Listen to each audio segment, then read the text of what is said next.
Hey bro, hungry lah. Hey, come lah, we go Mamak. Boss, mau order. Eh, ada customer. Mana customer ni? Ane, order. On the way, boss. Mari. Ane.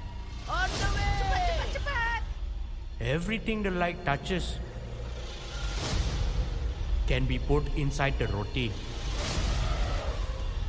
And everything else, macha, you can tamba cheese. But what you must always remember is to never serve the nasi lemak without sambal. Bos mau order apa?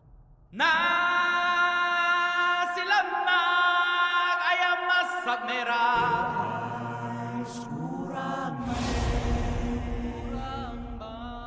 Nasi lemak tambah sambal sotong. Delo mantap, teh panas. Okey bang. Sikit gula.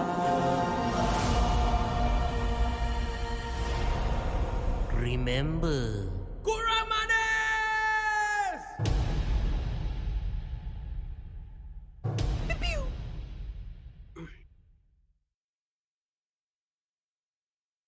Hey bro, hungry lah. Hey, come lah, we go Mamak. Boss, mau order. All right. Okay. I needed to pause the video first, but hey, what's up, everybody? Hello, and welcome to our new podcast. But today's podcast will be a little bit different. It may be somewhat gaming, maybe not gaming, but I'll let I'll let the man himself introduce. Please meet Stephen Bones. What's up, Steve? What's up, everybody? Hello, Cloud. How are you doing? Hope everybody's having a good day so far. Yes, my name is Stephen Bones. Some of you would have first known me from that the Mamak King video and some other parodies I've done like Wi-Fi Kong and all that. And you've also probably noticed, if you follow my channel, you probably noticed that I disappeared for a while.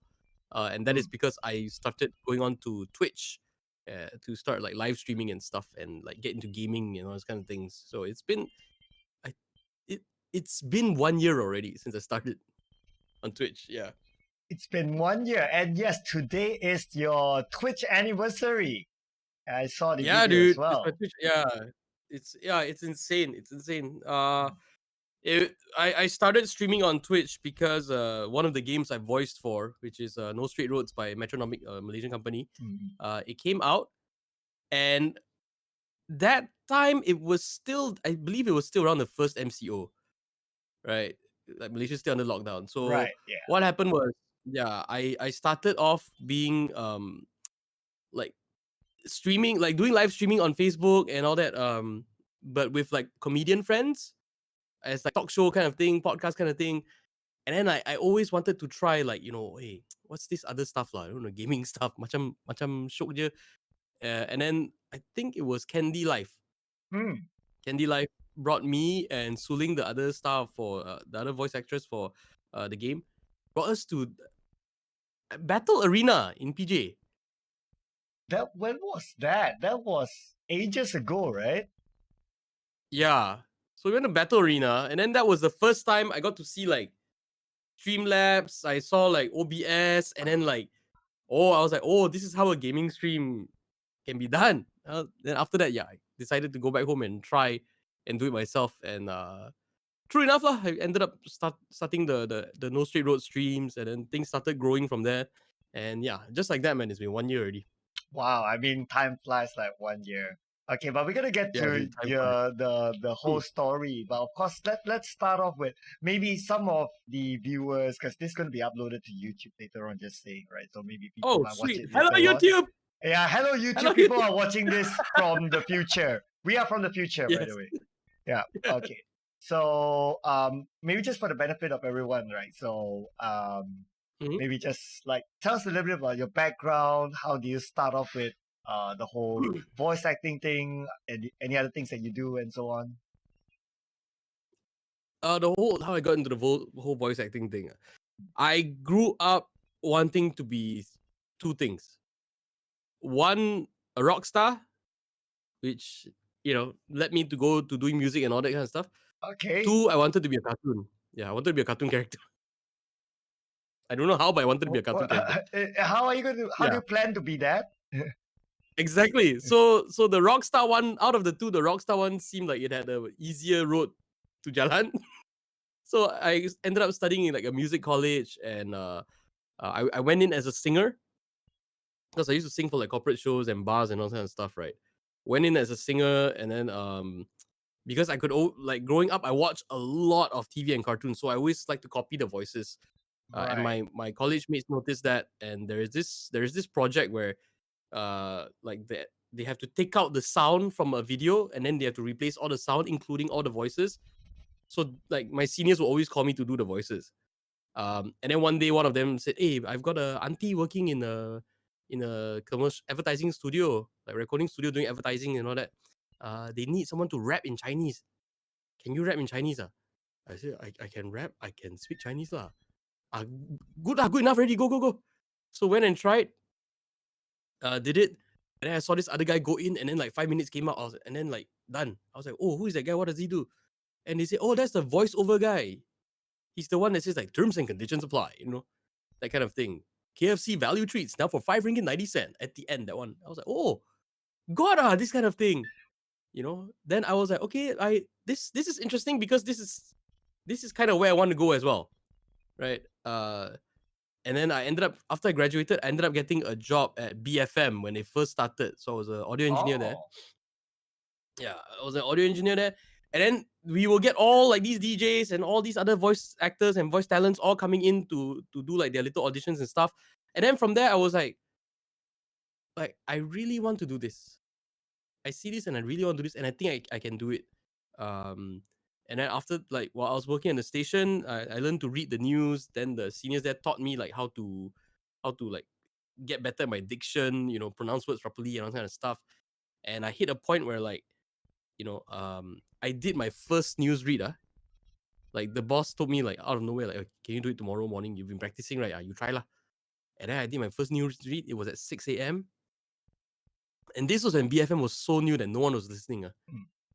My news read was so bad. They got multiple complaints. what? How bad can it be? It was very bad, bro. 6 a.m., bro. 6 a.m. So that means I had to wake up at like 4-5 a.m. just to like get to the studio and prep. And then like you suddenly get all these words, and then like it's like trying to stare through the matrix lah. And then just blur, you blank out, and then you stumble on words. It was so bad. So the boss, after that one read, the boss was like, okay lah, I don't think you're ready yet. Maybe you take some time off this or stuff. You focus on other things first. And then soon enough, like after a while, I still felt like I wanted to do it. And I felt like I wanted to do the voiceover thing full time, because to me it was like, I'm new, I don't have any experience, and like I'm not like crazy good or anything, right? So what, my voice isn't super special, like I'm not like the voice of God kind of guy. So like, why would people want to call me for jobs, right? So I figured, okay, the only thing I have going for me is if I quit my job and I say I'm available. I'm new, but I'm good enough and I'm available. So last minute, you need someone to come in, I can come in, that kind of deal. So I quit my job at the radio station. Just I gave myself because you want to do that. I'm sorry, I have to like. Yeah. You quit your job just because like, I just want to get those. I'm desperate to jump into voice acting. Yeah. Wow. But it wasn't a blind jump. Yeah, it wasn't a blind jump, because the good thing about working at BFM is that there were people like all these like CEOs and financial advisor. So I get to talk to them a bit when editing their interviews and stuff. So I understood like, oh, if I want to do this, I better have a bit of a plan. So save up a little bit of money, like 6 months salary or 3 months like that, and then go in and then like have expectations lah. Like, okay, if like after 1 year, if really cannot cari makan, then I'll just go back and look for a full-time job. Wow. Right? Yeah. So to me, it was like, okay, I'll give it 1 year. If 1 year I don't make it, I go back to working full-time lah. Like, screw it. Yeah. So what happened in the end was I went out, I quit, I cold call and emailed like 50, 60 over studios in the Klang Valley. Search them all up, email them and search them, and then like no one replied. And then the last one was I called Astro, which is like, Malaysia, like Astro is the big thing here, lah. Mm. I called Astro. I called the front desk. I didn't know anybody in Astro, so I called the front desk, the main helpline of the Astro building, and I asked them. I said, "Oh, I'm a voice talent. Is there anyone I can send my sample or my demo to?" The front desk person panicked. Mm. It's like, because they're usually getting people asking them like, "Oh, how do I get to the radio station for the interview?" Like, or this or that. Very very general things lah, not like specifically voice talents calling in, right? Yeah. Uh, yeah. So they got me the number. They put me in touch with one of the copywriters there. And I sent him my stuff, and a few days later he's like, "Hey bro, you come in down this date, at this time, all right?" I went there. I thought it was an audition. Then mana tahu it was actually a job lah. Oh, So I like got super straight nervous. up job. Like here's it. Straight up, here Mm. is it. Yeah. So straight up did it, and then I was like, "Whoa, okay, like interesting." And then I was like, he felt I was like good enough to call back for another job in the future and all that. And slowly it started just like that lah. Just like that, one by one, and then people started getting word that, oh, there's this new guy in the market. Then like, and he's not crazy good, but Mm. okay, he can do. Yeah, he works. And then it just rolled from there, and it's been what, 10, no, 11, 12 years already since that. Yeah. So, okay. So that was 11, 12 years ago. Okay, few questions Mm. just for me to backtrack a little bit. So, which Yeah. college do you study that you found this passion or hidden thing? That time I studied in this one called the International College of Music, ICOM. It ICOM. was Oh, ah, so were it's you this the same tiny batch little as college. Strange? Yeah. The bass player for Estrange that time, Ken Chong and Rachel, all that, they were like my seniors. Yeah. Oh, okay. I was like, Cool. junior batch. Yeah. Yeah, interesting. Yeah. The main reason I got to know ICOM is because of Estrange, Yeah. because I follow the indie music scene. So now Oh, nice. Yeah. yeah, so Yeah. interesting. The Mm. yeah, like that's how I got my job at BFM to begin with. Also, it wasn't because of like my college degree or whatever. Mm. Like the college, I only took up my college degree once in my entire life. And it was just to show to the boss, because as I was applying for the job, because they said die, it's a formality lah, so you must show it. Mm. So that's the only time until this day I don't know where my college degree is. I don't know where it went. But the main reason why I got the job at BFM at the time was because during my college days, I was always like in the indie scene, either performing or like helping like the audio engineers, or like helping bands roll cables, set up their equipment and all that kind of stuff. And the guy who was building the BFM studio, like he knew me from there. He saw me from there. So like, he when BFM was coming up, he called me and said, "Hey, I got this radio station I'm working on. Like, they're looking for engineer. Do you think you'll be up for it?" And I was like, I don't like. Am I working under other people, or am I? He's no. You're gonna be the only engineer there. Oh, I will teach you, but you're the only. I was like, okay, no pressure. Okay, but I try lah. But he told me that it was because he saw me outside working, and lah, indie scene where got money one. We all like, I don't know about now lah, but last time we all do all this all for free one. mhm. Or helping your friends, or like just because you want to learn, stuff like that. So basically he just saw like that kind of attitude, and he was like, okay, I saw that attitude of yours, that's why I want you to try this job. Yeah. Right. So what do you study back in ICOM? Music production and technology. So Wow. it's like audio engineering lah, basically. Yeah. I can see why you're like very familiar with your mics and your audio setup, and it's definitely very Yeah. premium lah. Thank you. Yeah, the audio stuff I'm familiar with. The video stuff, the visual stuff, it took a while for me to like learn and figure out. Yeah. Right. Okay. So reversing back again, are you originally from KL or where you from? No, I was born in Singapore. I was raised there for like the first 9 years of my life, and got kicked out of the country. Yeah, and then I spent the rest of my life in Johor Bahru before moving up to KL for for college. Yeah. So the fact that you were born in Singapore, does that make you Singaporean? Or are you Singaporean? I No, don't know. no, my brother is Singaporean. He Okay. ended up serving the national service and getting, in order to get citizenship there. Mhm. I didn't have that choice. I had like 2 birth certs. I had one from Malaysia, one from Singapore. How did that But then one happen? day, I have no idea, dude. I think it was just some like document issue, because in Johor, a lot of Johorians actually just go to Singapore to live and work, right? Mm. So I think my dad brought my mom over on like a working visa or something like that. Then had us there. Then lah, sometimes for my parents' generation, they weren't highly educated or anything, so a lot of this paperwork stuff they're not very familiar with, and life just goes on. And Mm. suddenly lah, one day, government called my school, say this boy needs to leave the school immediately. Like not finish the class and don't come tomorrow. What? It's like he needs, get him out of the school now. Like a goddamn like bloody terrorist, I don't know. What? Okay. Yeah. Yeah, it was traumatizing. It was one of those life experiences. Um, like this is what happened. They pulled me out of the school, and then they gave the ultimatum to my parents. Okay, there are two things your kid can do now.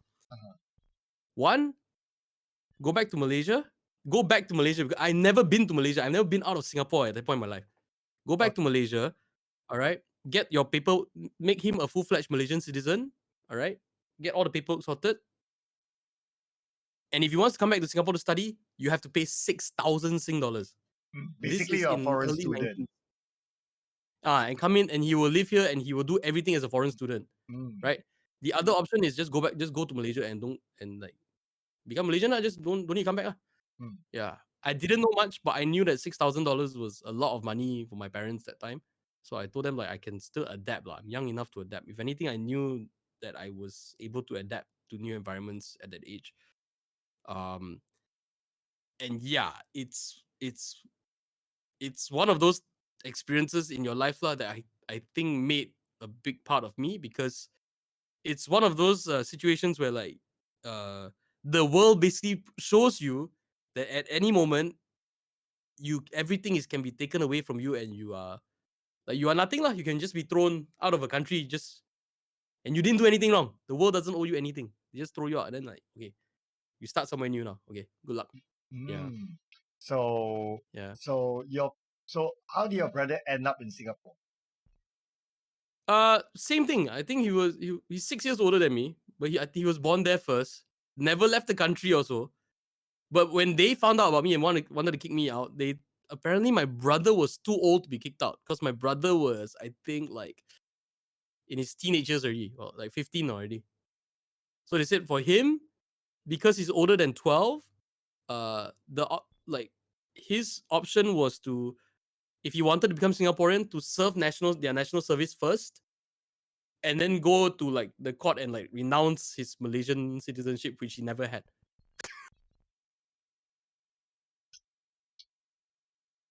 Sounds So now complicated. my brother's now my brother's in Singapore, married and all that. I mean, yeah, the way we explain to people is that we were just born on the causeway lah. We were born on the bridge between the two countries. Right. Okay. That sounds fairly complicated. So so mom and dad, they are currently in KL. My dad passed away quite a few years ago. My mom is they were actually both based in Johor Bahru. But now, currently, because of the pandemic, my mom is in Singapore with my brother. Yeah. Oh, right. Okay. Yeah. So Better actually, we're place to Johorians. be.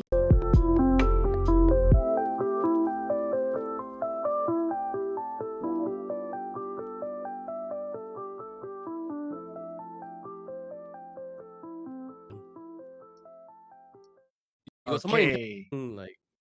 yeah. Apologies, ladies and gentlemen. The internet just had to not be kind, but we are back with our show. Okay, so early. So yeah, so we kind of you say Singapore is a better country to be in. This is what happens lah. Wow, okay. I'm pretty sure we have Singaporean audience. So I have to be fair. There's a telecom contractor outside your house. They're like, what do you mean? What do you mean Singapore is a better country? Man. Oh god. Okay. So I personally know you from and we have our Singaporean audience. We have Mama Lin actually watching, Yeah. and she's like laughing at Oh, the nice. comments. Yeah. All right. So okay. So all that, and then you settled down in KL, and then the whole ICOM and BFM thing happened, and it's Yeah. all right. Okay. Yeah. Okay. So let's talk about um like like after all that and your starters, right? So where do you go from there? Like your first gig in Astro, and what was next for you, and how long was that ago? It was like quite long. Oh, after my yeah, quite a long time, like 11, 12 years. So after my first gig in Astro, it was commercial work at first, commercial and corporate work. And then there was a period where MDEC was giving out a lot of grants and funding to kickstart the Malaysian animation scene, right? Mm. So during that time, there was quite a few like animation pilots and all that I was a part of, and some of which are the more notable ones are things like Rimba Racer. Um, I voiced Kumar in Upin Ipin Upin Ipin pula. Kumar in Bola Kampung the movie. Oh, Yeah, so there's a series called Astrology on YouTube. That's by I think Blue Sky, I think, or Lemon Sky. Yeah, so I worked for that. Um, I voiced for Hoagie the Globe Hopper. I voiced for Origanimals. I was like the English version of a few characters in Bola Kampung, like the regular cartoon, for a few seasons. I've done dubbing work um, in Bahasa. No, I've done English dubbing work for like a Spanish telenovela. I've done um I've dubbed for like the Lego Ninjago series before in Bahasa. Uh, I've sung the songs in some of the songs in like Phineas and Ferb. Um, I think recently one of the more recent ones would be like what you call it, Star Wars Visions. So I sang one of the Malay song, one of the songs in the series, in the BM version. Yeah. So throughout my career is like a lot of like corporate work, a lot of advertising work, but then the animation stuff started coming in. So I was like, oh, it's coming true. Like I get to voice cartoons now. So it was quite a very happy moment for me lah, because like, suddenly I'm in like these cartoon projects and all this kind of stuff, and it felt like it was going well. Um, Video games were never in my radar right. because I just couldn't like. I mean, even yourself lah, as a gamer and a shortcaster, did you ever imagine the day where like you would see Malaysian games on like a PlayStation or Xbox or something like that on like a major console? Mm, It was very hard for me to imagine. yeah, definitely not. I mean, especially at back in the day, like you wouldn't have imagined that Yeah. everything would come from either Japan or Europe or Mm. US. Yeah. Like freaking even what I remember one of the Uncharted games. That was the first time I heard like BM or Bahasa Indo in a Mm. video game. And then you can tell they didn't even bother to look for someone who can actually speak the language. So like they wanted to say tahi kucing, but it's like tahi kucing. Like Yeah, I played Uncharted. it's like what is That I was like, what is this? What is this? Oh my god. Uh but yeah, it was a lot of animation and stuff, so I was very happy about that. And then yeah, the fact that I got to voice for like No Straight Roads. At first I didn't think too much of it. Because lah, with this kind of projects and all that, the voice actor, we actually play a very, very small part, Mm. right? Yeah, you have it for the project to succeed. Like every part of the project needs to like go very well. Um, so with No Straight Roads, the fact that when I signed up for it, I was expecting this to be like, yeah, it's gonna be like some very small indie game that I don't know, maybe like nobody will notice or whatever, but hey, I got to voice for a video game now. Like what the hell? Quite nice, right? Then after that they say, oh, it's gonna be on PlayStation. It's gonna be on Xbox. I was like, wait, like, legit? Oh, there's already fan art. There's this and that. I was like, oh my god. And then like, you know, um, it was amazing because like they got like very good traction overseas and all that. So yeah, I'm very happy for that. So and now my Twitch community, a lot of them are from like fans of the game lah. Yeah. Right, right. So we got Anas in the chat, right? So he says that he Mm, watches Bola Kampung, all those cartoons, mm. and he's like, "Can you do the voice that you acted in Bola Kampung?" Oh, in Bola Kampung the movie was nama saya Kubalik Nor, saya pakar bidang dalam sains. You know what? That It's was the so first funny, thing that dude. crossed my mind, right? Like the Yeah, character and the yeah, person. How could it match? Like just looking at the yeah, face. Like what? Okay, but you were yeah. never trained as a voice actor. No, there was no like classes or whatever. The closest thing I did was I took a couple of acting classes. One with Joanna Bessie. That time it was at KL Pack, and it was a no KL Pack or Infinity. Yeah, I think Infinity. But it was a basic acting workshop, and the other one was an improv workshop. So improvisation, like for comedy and like with Kaha. Yeah, and that was at KL Pack. Yeah, Hmm. so those were like I don't know lah. That time I didn't know of much voiceover people going for acting lessons. So I felt like when I did that, I felt like it really helped me change a lot because it helped me think more like an actor. So when I approach the scripts, whether it's corporate or advertising or whatever, it's a very big difference. Yeah, to me. Hmm. It it also sounded like how you started off in voice acting. The voice acting world was Mm, also a risk that you took yourself. yeah, Hmm. because yeah, once I got into it, um, because when you first get into it, you have a lot of free time because you just quit your job, and then voice acting jobs, it's not like 8 hours a day on.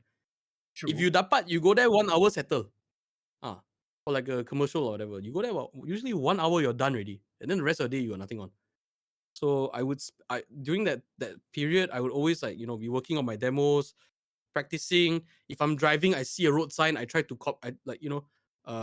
Milo, the breakfast of champions. Milo, the breakfast of champions. Milo, the breakfast of champions. Like just see whatever and just practice on that thing and just keep going and listening to the radio, listening to other people's style, how they do this, how they do that. Go online, like research other voiceover people and how they do their thing, how they deliver their lines, and slowly learn and accumulate all that, during that stage. Yeah, a Right. lot of a lot of learning. Mm. Do you have your favorite voice actors? Like this is your idol. This is someone that you look up to follow. My I got two main guys. One is Mel Blanc, who voiced he did all the Warner Brothers characters. So he did all the Looney Tunes stuff, all the like Bugs Bunny was him, Daffy Duck was What? him, Speedy Gonzalez was him, Yosemite Sam What? was him. Like he was everybody. Yeah, Okay. it's all one dude. It's all one dude. Um, and the other person that was a big thing for me was Joe Cipriano. He's still alive. Um, and I think he's based in the States. And if you watch channels like Fox and Warner and all that, right? Like it's a lot of it is his voice. He's known as the TV promo guy. Yeah. And like if you watch like sometimes like the Academy Awards and all that also, right? So that's him also. Like live at the 67th Academy Awards. Like that kind of stuff. Like isn't him having that golden voice like the Morgan Freeman kind of voice? That's the thing, right? That's the thing. I clearly don't have that kind of voice. Right. You know. How I sound now is also because it's been developed over like I've been working at this for like 10 years and so already. But when I started off, right, there's no way I'm gonna sound like Morgan Freeman or all these like Don LaFontaine and all that kind of stuff. But it's quite a fortunate era to be a voice actor now because people are not always looking for those voices anymore. Like most of the commercials we hear these days, it's always like, it sounds like my neighbor, it sounds like a guy next door, it sounds like the girl next door. There's no more like, whoa, like there are those people, but it's not like you have to be that voice all the time, right?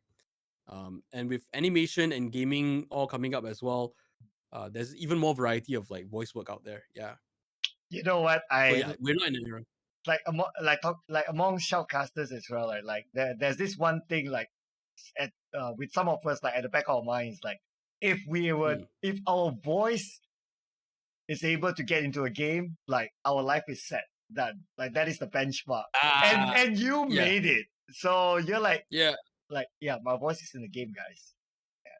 Doesn't matter Yeah. what game. It's a weird thing. It's a weird thing though, because for me at first, like like okay, it felt like an honor, but it also felt like it's just another job, because Fair like enough. this is what I do, and I've been part of projects where like you do it and then you're super happy with it. It's your best performance ever, and then the company bankrupt, or like the production shut down, or they scrap all the actors, or they change this, change that, or like the thing come out and then tak laku, like it just Mhm. falls flat.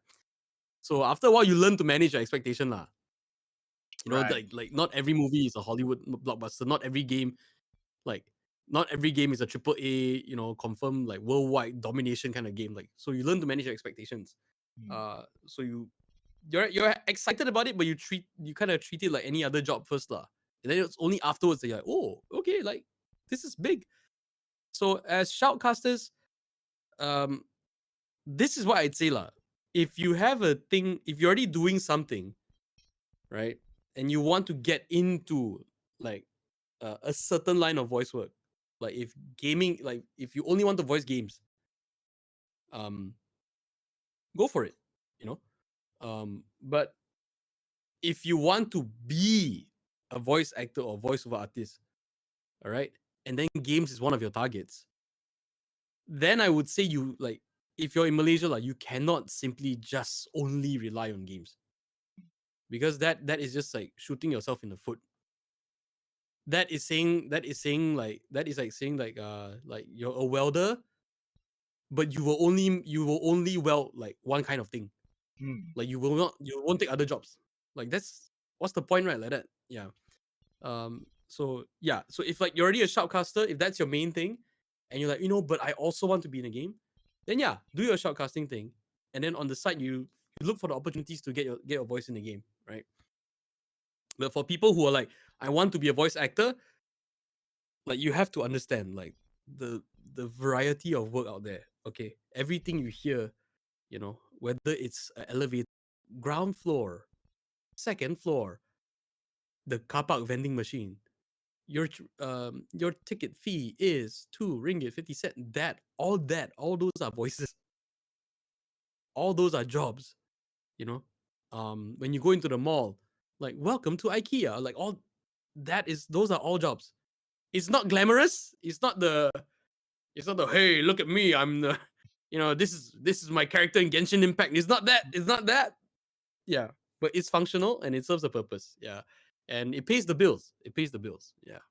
Interesting. Okay, talking about paying bills and opportunity and all that. So how has voice acting been treating you? Like okay, we kind of know how long have you been doing it, but how has it been treating you? It's been wonderful to me because uh I mean, okay lah. I'll be very honest here. Being a voice actor, you're not gonna become an overnight millionaire. You're not. It's not gonna happen.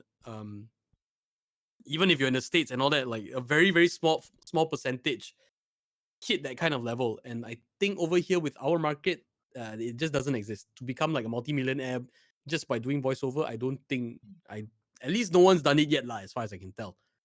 Unless you're celebrity or something, then itu beza. That's a different ballgame altogether. But it does pay pretty alright. You can have a very good life with it.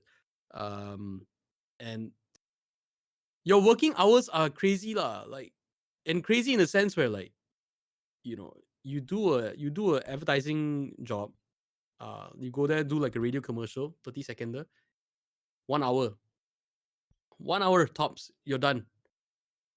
Some days a lot of people when they first start out a month, they might only have like a few jobs.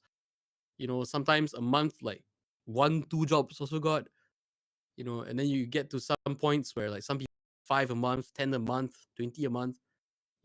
And you have a lot of you actually have quite a bit of free time. Yeah. So it's a in if you want to talk about work-life balance, I think it is one of the best things ever. Interesting. Yeah. Interesting. Yeah. Interesting. But you get, but it's job dependent, right? Like you have to depend on people to hire you Yeah. as well. So that's, do you see that as a risk, or are you not worried about that? It is a huge risk. But at the same time, with any other business, um, some part of it is always dependent on others. So you're at the mercy of the economy and all this kind of stuff. Like now, pandemic times, advertising all go down, everything. We also kena lah, Mm, so that's quite standard. But that is also what prompted me to like come out and try like making content and like making YouTube videos and trying out like putting videos on Facebook and trying out this new ball game that you know that it's that is crazy lah. I don't know how else to put it. This content creation thing is crazy, but yeah, because with voiceover, the way I look at it, even if you are at the top of your game, you have limited hours a day and you can only do so much. And the day, if like any day you cannot voice anything or if you're not around, it just stops, mm, right?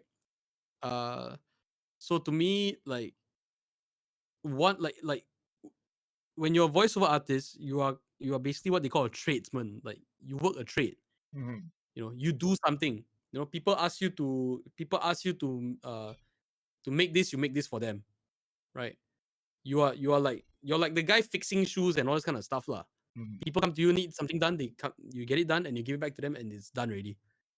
Um, but and then what I started to realize that um, something with more longevity would be creating something, right? So instead of like voicing voicing a cartoon. Little bit. Yeah, okay. Okay, just Yeah. get it back up. All right, we're up again. Okay. All right, yeah. So So you were saying about voicing a cartoon. Okay. versus like creating it, right? Yeah. This is where I'm at right now, where it's like a new stage of my life where I'm trying to to create a new career by creating. So that's why like creating all these like funny videos and like like the gaming videos and like streaming on Twitch and all sort of stuff, content creator lah. Mm, And the way I got into this was because um I was went through a very went through a bit of quite a depression mm, a few years ago, and I got out of it by trying out stand-up comedy. Yeah, my mm. first time trying out stand-up comedy was at the Crack House in Taman Tun. Oh, which is just Tried down it. the road from my place. Oh, dude, yeah, it's fantastic, dude. Like if you ever feel like dying and you want to make yourself feel alive, go and do stand-up comedy. you Interesting. suddenly all suddenly all of life's problems will disappear while you're on stage for that 3 minutes. And you will feel like you're one of the players in the Squid Games Oh. during those 3 minutes, like can die like that, yo. But it just knocked me out of my comfort zone, and it gave me a purpose of like, oh, you know what? Maybe I want to entertain people and make people laugh. I think that's quite fun. I think that's what I enjoy. Even when I do like cartoons and all, that's what I really want to do. I want to like make people feel things. I want to make people laugh and all that. So it was with that I started thinking like, okay, if I want to make people laugh, how do I do it in an effective way? Because at this point, I'm in my 30s already. I don't have that many sets of 10 years to work on one thing and get better, turn into something. So I was like, you know what?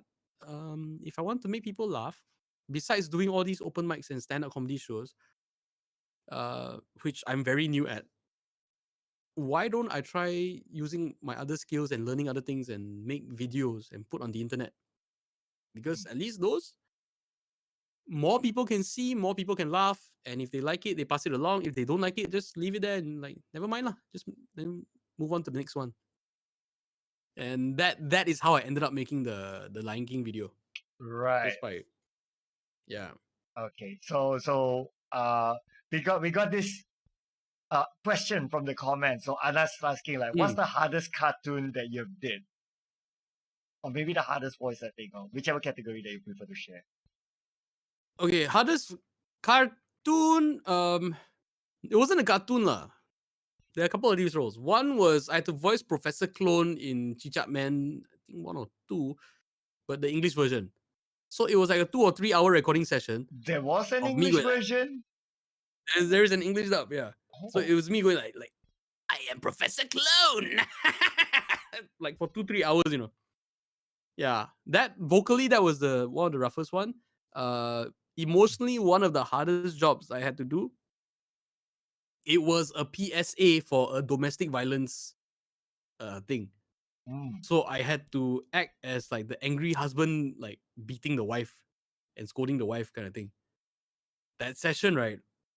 I went in because really, really went for it, lah. Really just went for it. I came out, I didn't know I had that side of me, that time.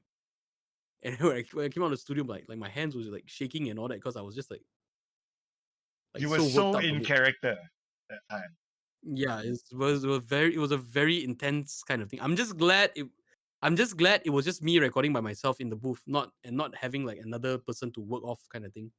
It was just the engineers outside, and then like I'm inside the booth doing my part. Yeah, but that was very intense. That was very intense because it's domestic abuse, man. It's like how we Like, there's no way to make it sound pretty or anything. You just get into it, and it's a very ugly side of things to feel. Yeah. can you share with us a little bit more? Like, how did that affect you as a voice actor and as a person? Uh it made me realize that I have a deeper part of me that I've never tapped into before. Because yeah lah, with advertising, especially advertising and cartoons and all that, there's very little times where you get like angry. Mm. There's even when it's angry, it's like, hey, I don't like this kind of thing. It's not the I'm gonna slap you kind of thing. It's not that kind of real aggression. Yeah. Uh so touching on that was like I scared myself. Like I legit scared myself during that time. Yeah. Wow.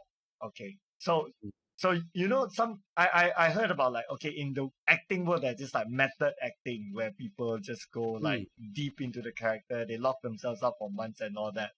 Uh yeah. did you needed to do that for that? No. For voice acting, because a lot of times like we don't even know the full picture until we get there. Like a lot of times like we don't even get the script until we walk into the studio. Then we see it for the first time, just be on the spot. So a lot of it is very like, right then and there kind of thing. One of the most other emotional ones I did, I should mention this earlier also, but Agent Ali the movie. Oh, you were in In the Asia Ali English the movie. version, Oh, if you go and watch if you go on Netflix, you watch the English version. I play Agent Ali. wow. So yeah, so I think okay, korang like y'all don't like, spoiler because Agent Ali's been out for like too long already. I don't care. I just tell you all what happened. At the end of Agent Ali, like there's a very emotional scene, where he has to deal with like loss of family and all that. Um, so when I was recording that one I kind of tapped into, like when the fact that like my dad had passed away like a few years ago lah. So you kind of tap into that, and then it's not exactly like the father or anything, but you kind of like reflect yourself on that, and you come from that angle, so that the emotion, at least the source of the emotion is real. Yeah. So sometimes you just have to tap into like real life experiences and like comparisons and all that. Mm. Or just to get that emotion so it translates into your voice and so on and so forth. Yeah. Ah, Yeah. Because at some point you're not putting up the voice anymore. At some point, um, at some point the voice doesn't matter anymore because it's automatic already. You're doing the character so long, it's automatic already. So at that point, the emotion and the energy just has to come through. Yeah. nice. Okay. So Mm. I'm curious to know, like, just like you mentioned about, like, you went through a depression period, like, what Yeah. made you went that way? Uh, what made me go in that way? Like get into depression. Yeah. I think throughout my life, I've always had to deal with depression, like more or less. It's sometimes there are triggers, sometimes it just comes.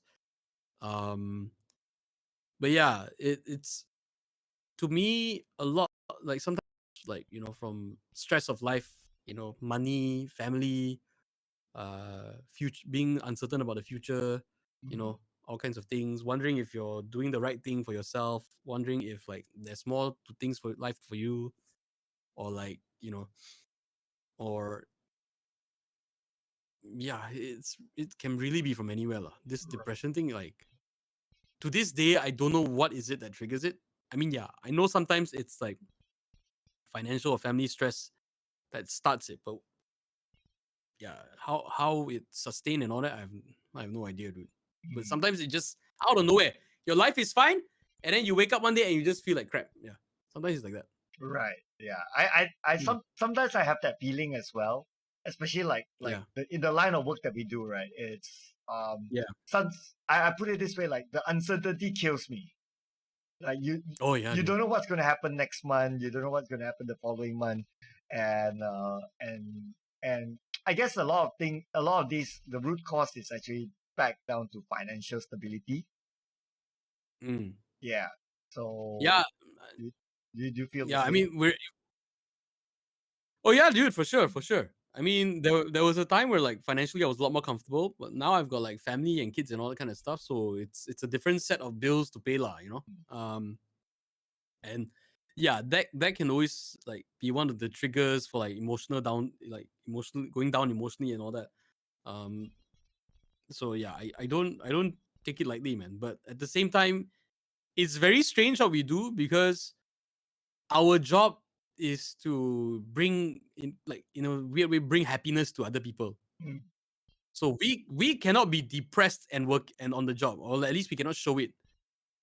So I feel like for a lot of us, we learn how we are experts at like covering up our emotions because that's part of our trade, right? So a lot of times people don't see it, um, and people because they always see us happy or always see us doing all these kind of things and all that, and they're like, oh no lah, this guy must be living, this guy's life must be perfect lah. He's doing entertainment, like this guy's a shoutcaster for games and all this kind of stuff. Like, how could his life be? How could his life suck? There's no way, what? He's always so happy when he's shoutcasting. He clearly loves doing his job. Like, what else? What could be wrong? And then they forget to, people forget that, yeah, we're not getting paid like $1 million an hour or something. you know.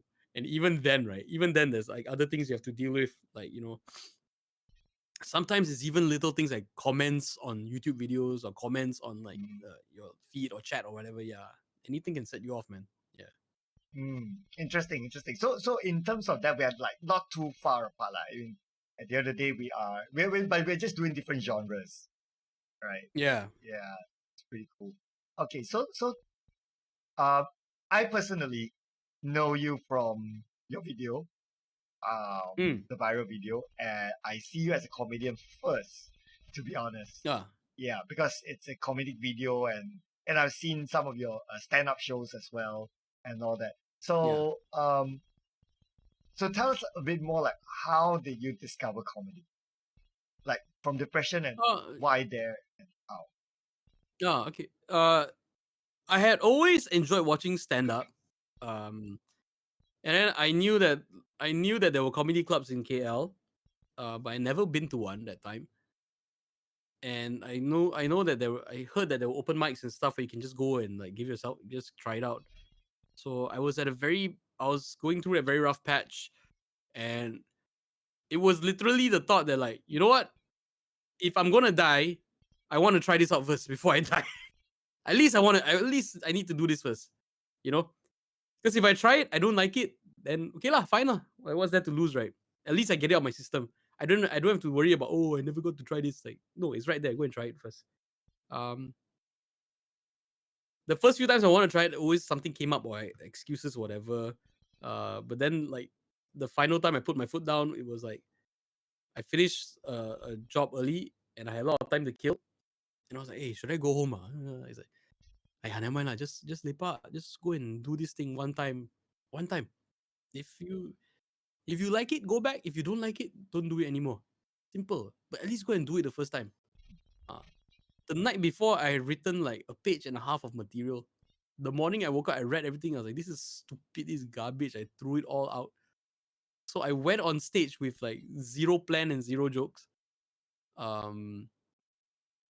Because my bar to my benchmark for success for that night was just to get up on stage. That's it. Like you had zero. Like I I had zero. Yeah. So I literally just went up on stage. I had a couple of thoughts in my head and just like, okay, let's just that. Then there were like a couple of chuckles and all that. So I was quite happy about that. Came off, I was like, hey, no, like, it felt good lah. It felt good. It was a shock to the system. So I signed up for another open mic. And the second open mic I went to, right, dude, that one I ate straight silence for 3 minutes on stage. Complete silence from the audience. Nothing. No laugh, no reaction, nothing. You know, and for a lot of people, the first time they experience that, inside their heart, they will die so badly that they will never come back and do this thing again. But for me, it was like, hey, no, I still want to come back. There's something interesting about this that I want to come back and try again. Yeah. So I just kept going for the open mics, and it became like this interesting circuit of screwed up people.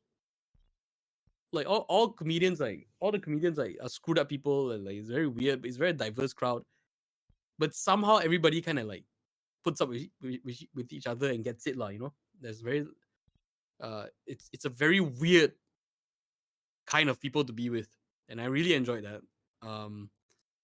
And I enjoyed it was like a new thing to focus on. Yeah, I think maybe because like my voiceover thing had gone like that by the time like 9 years or something like that already. Oh. So I've done a lot I wanted to do. There's very little room for like further growth, at least from what I could see lah. So it felt like maybe I was living in the comfort zone for too long. So doing something new gave me a chance to be like, oh, I never knew I could do this. Maybe let me try this more. Maybe I can like reinvent myself, like turn myself into something bigger, or learn a new skill lah. Yeah. All right. So it's it kind of partly because of you're starting to feel a bit stale. You hit the ceiling in terms of voice acting. Right. Yeah. Were you always this comedic person before doing stand up? Yeah, I would say that I'm usually like if I'm in a room of people hanging out with friends, I'm usually the funny one lah. And when I used to like perform I used to perform at the bar for like a few years in my band. Like in between songs, we'll like talk to the audience and like make jokes and crack jokes and have fun with them and all that kind of stuff. So I had that instinct with me already. Yeah. So it's just sort of like, okay, I can do it with the band and everything. Let me just try to do it on my own. Yeah. What happened to your band? I told my band I had to stop because we were playing in the same bar for like I think like 4 or 5 years. Like it was a nice place. It's Taps Beer Bar. Nice place, good beer, good friends. The money was okay. The bosses and all that were nice. Like they were nice to deal with and all that. But to me, it was just that thing, like we've been here 5 years. Like this is like there's no road after this. It's just you just keep walking the same road only. There's nothing big is gonna happen after this. And it's starting to get stale and all that also. And when my videos started like taking off, that time was like the Mamak King and the Aku Minum Arak and all this kind of stuff started taking off. My guitarist was like, bro, right? A lot of people, they try like for years on end to make this kind of stuff, and they cannot get it off the ground. You come out and straight away like one shot you viral already, like, and then after that like you did a few more and then some more like those did well also. He said like there might be something for you here lah.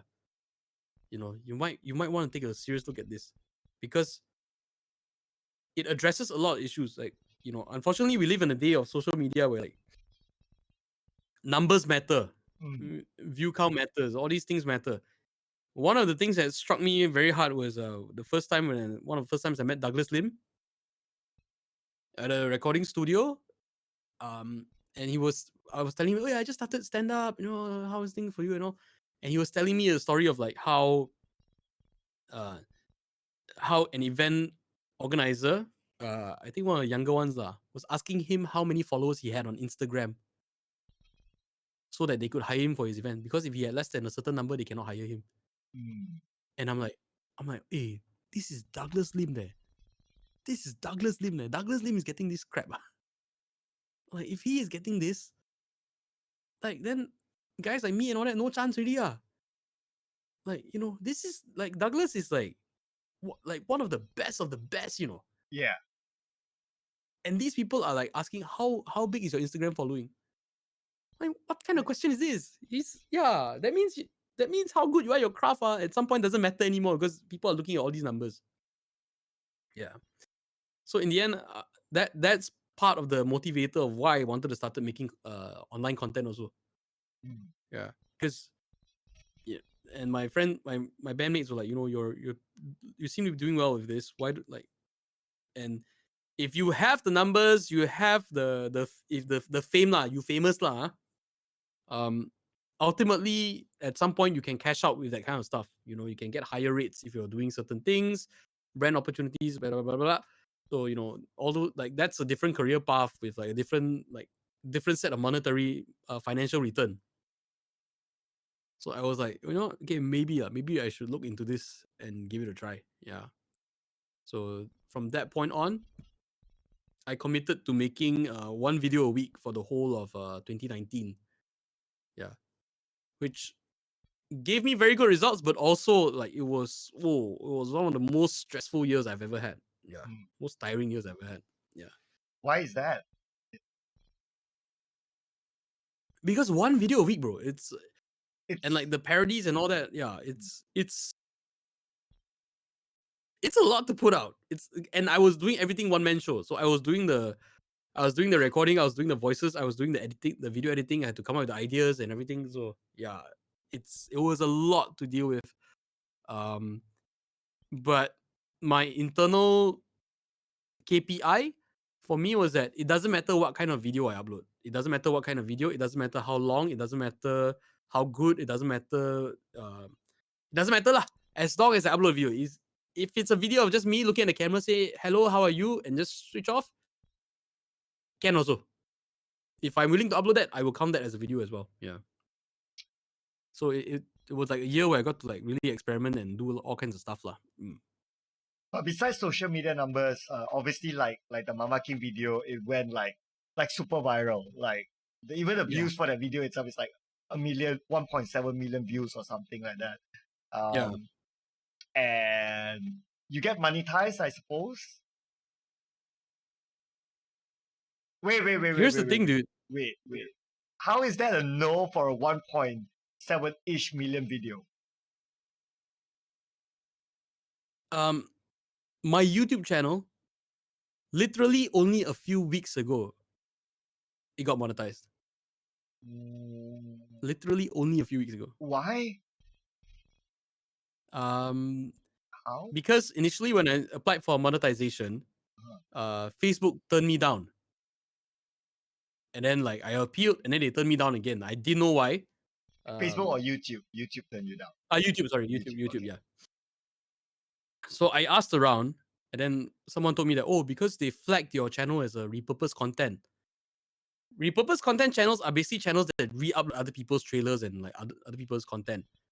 Mine wasn't that. Mine was like it looks like the same video, but I already like do the dubs and everything, right? So it's a parody. It's an overdub. And then like I kept at it for a whole year plus. So for like a good 2 years plus, I made zero. I made zero internet dollars. What? It's ridiculous. So everyone thought I was like, okay lah, this boy like make YouTube video, set, done. Okay lah, got it lah, can buy camera, everything on. No man, I got zero. Yeah. Only recently I got my account monetized. Okay, that's really weird. And only ridiculous lah, if you ask me. Yeah.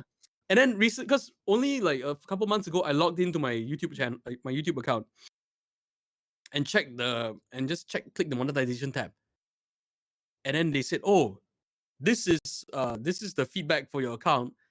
This is what?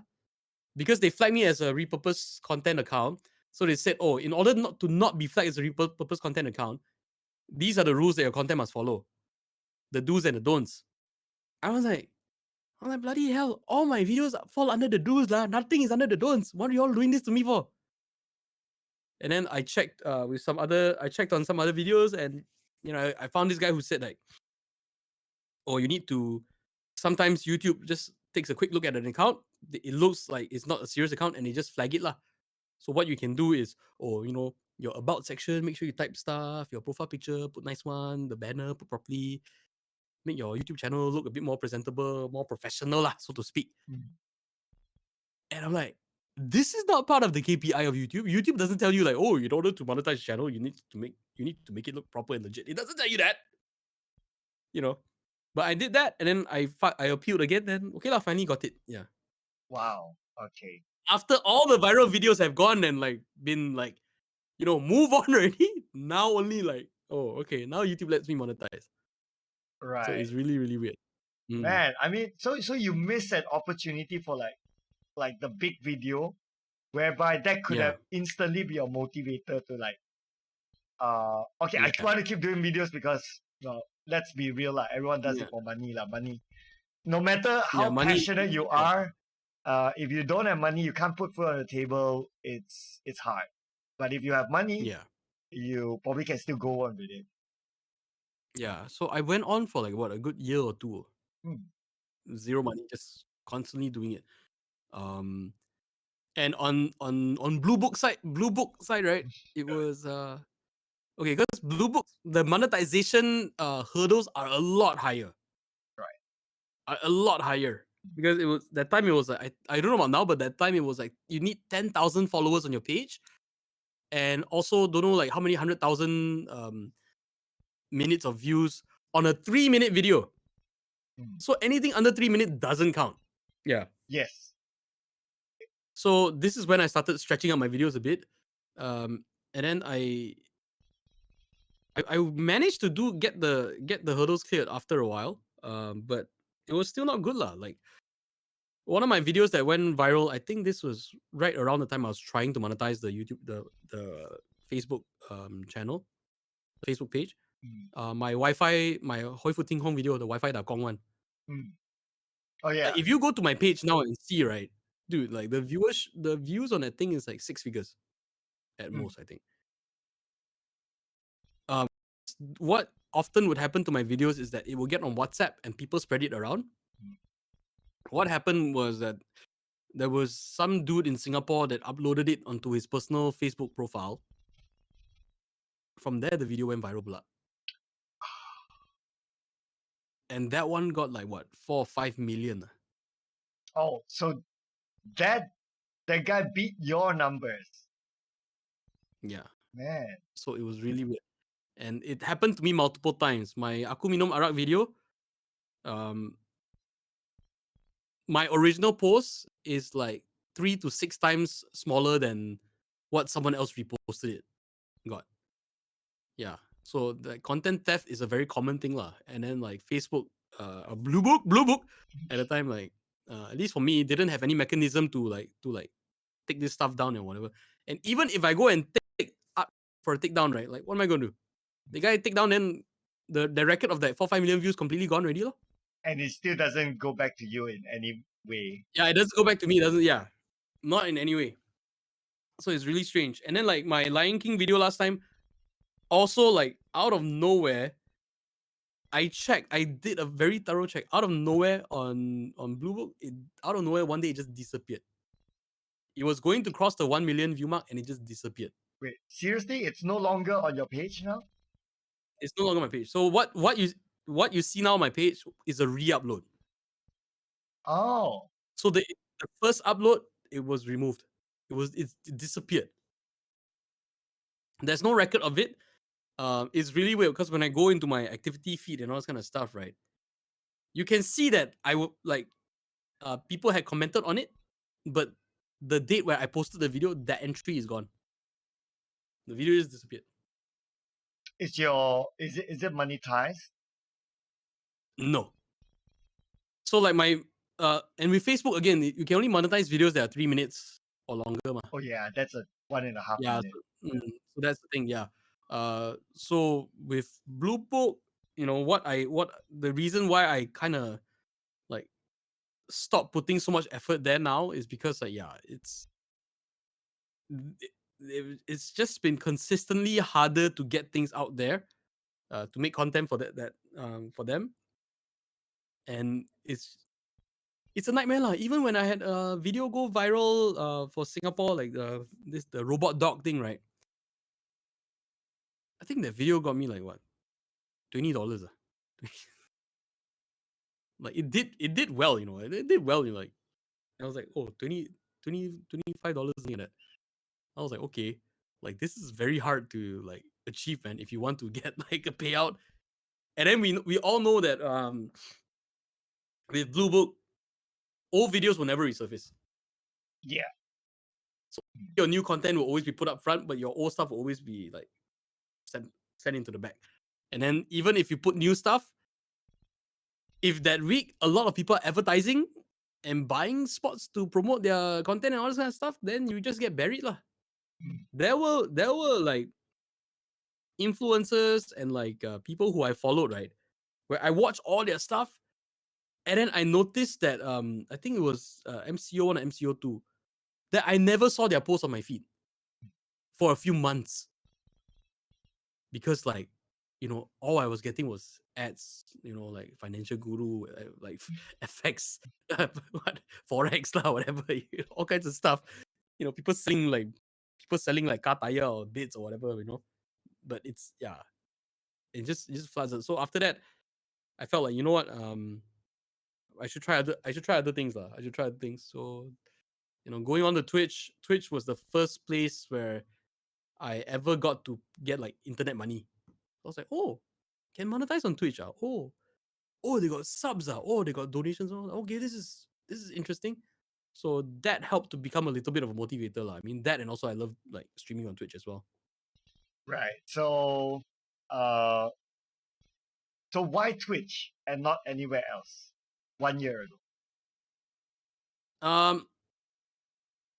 For me,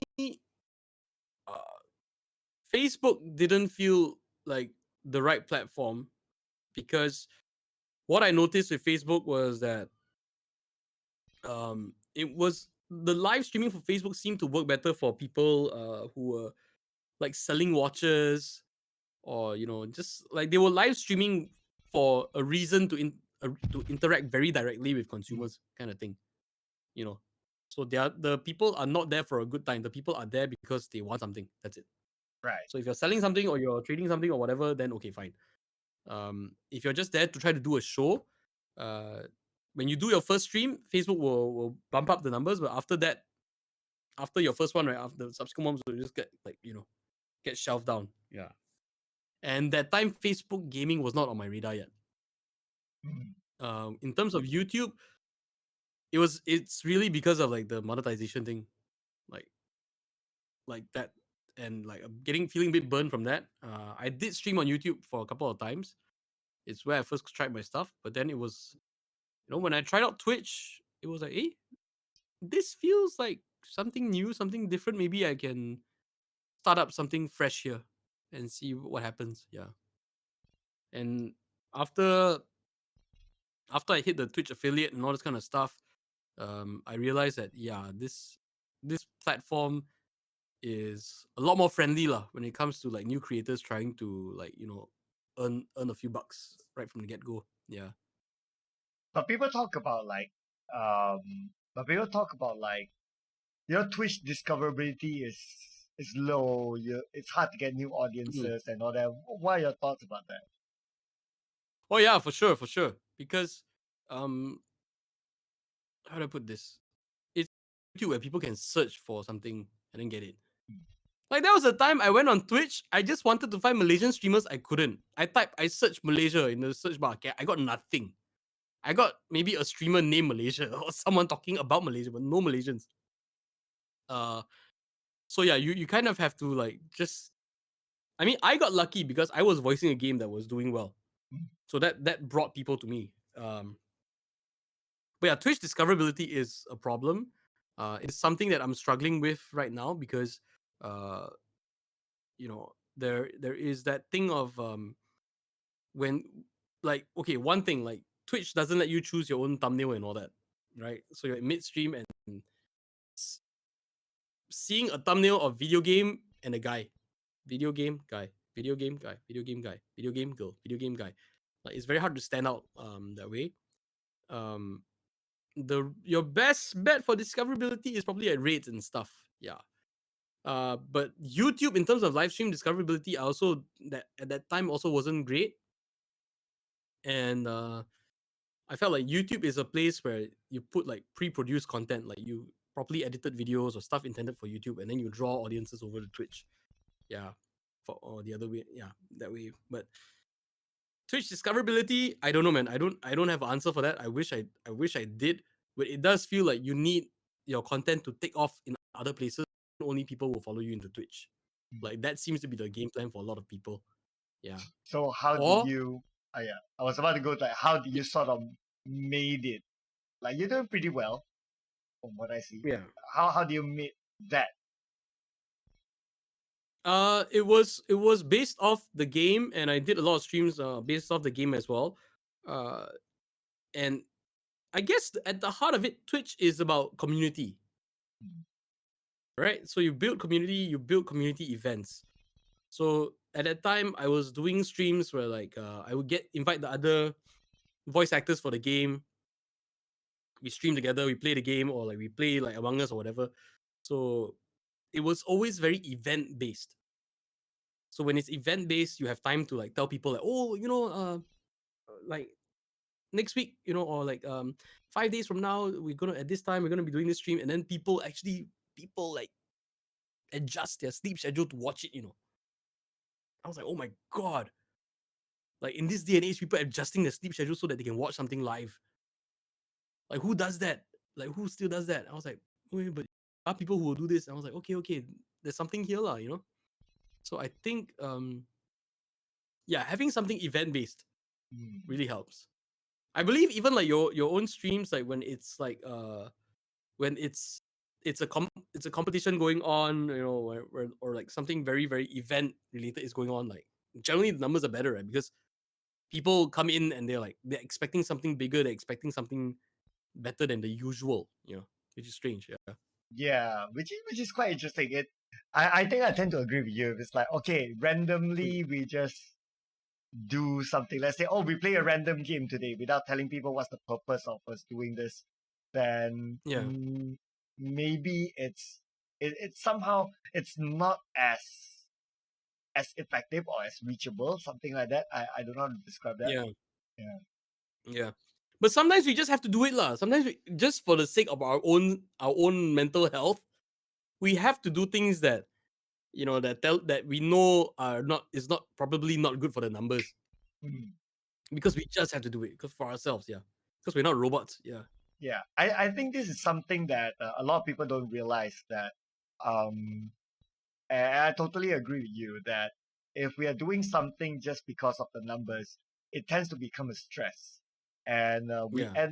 and then a lot of people like think that yeah, what do you do for a living? I play games, and Yeah. but actually behind all that is like the thought of the numbers. So you play games, but maybe you're not playing the games that you want to play, Yeah. something like that. You're playing games because other people want you to play that game. Yeah. So it's a very it's a very weird situation to be in, to be honest, because like it's so easy to fall into that shuk sendiri pool, you know.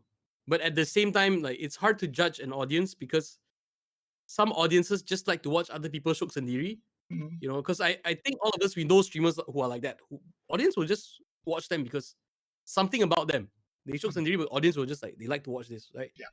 Um, and then you know there's also that other thing where like you can be super engaging, but somehow things don't grow, or people or numbers don't come, viewers don't show up. Like it's always a very hit and this kind of thing. But I think when you do like something event based, there's more time to build up hype to it.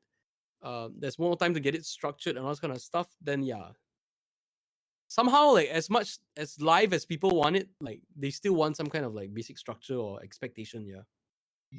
But as a creator, like you can't do every stream as an event base.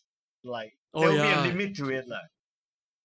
Yeah, that's what I started to encounter, because unless your plan is just to stream like once or twice a month, you know, or even once a week. But even if you're doing event streams like once a week for an entire month, that will take its toll, man, because it's a lot of people to coordinate together.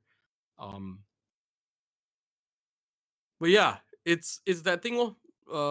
If you keep having good numbers when you stream, you'll be pushed forward and recommended to more people and all this kind of stuff. So it's a very scary game to be in, lah. You know, this is why these days I'm trying to rethink about my content and my social media presence, which is why on my YouTube channel now I've decided to now that I got it monetized,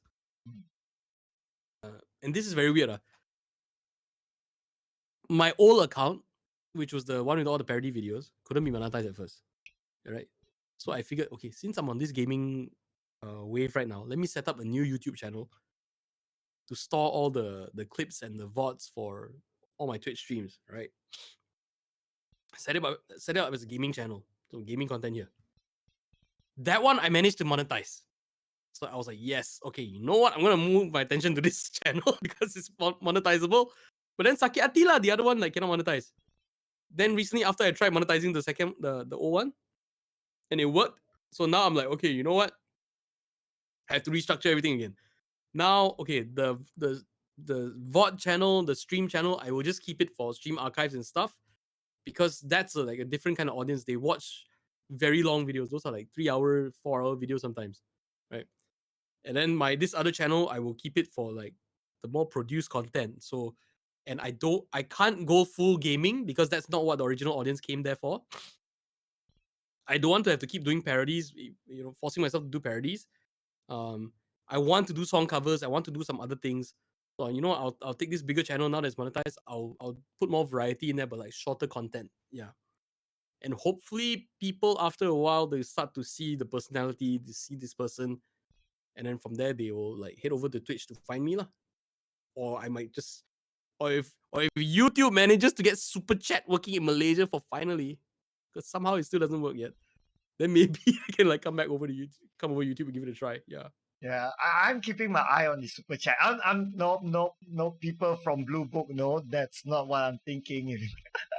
Okay, no. But it's just observing the market, right? So I do see that there's some Malaysian streamers on YouTube already getting the super chat, which already. Yeah, there are a few, but I haven't tried mine because obviously I can't for obvious reasons.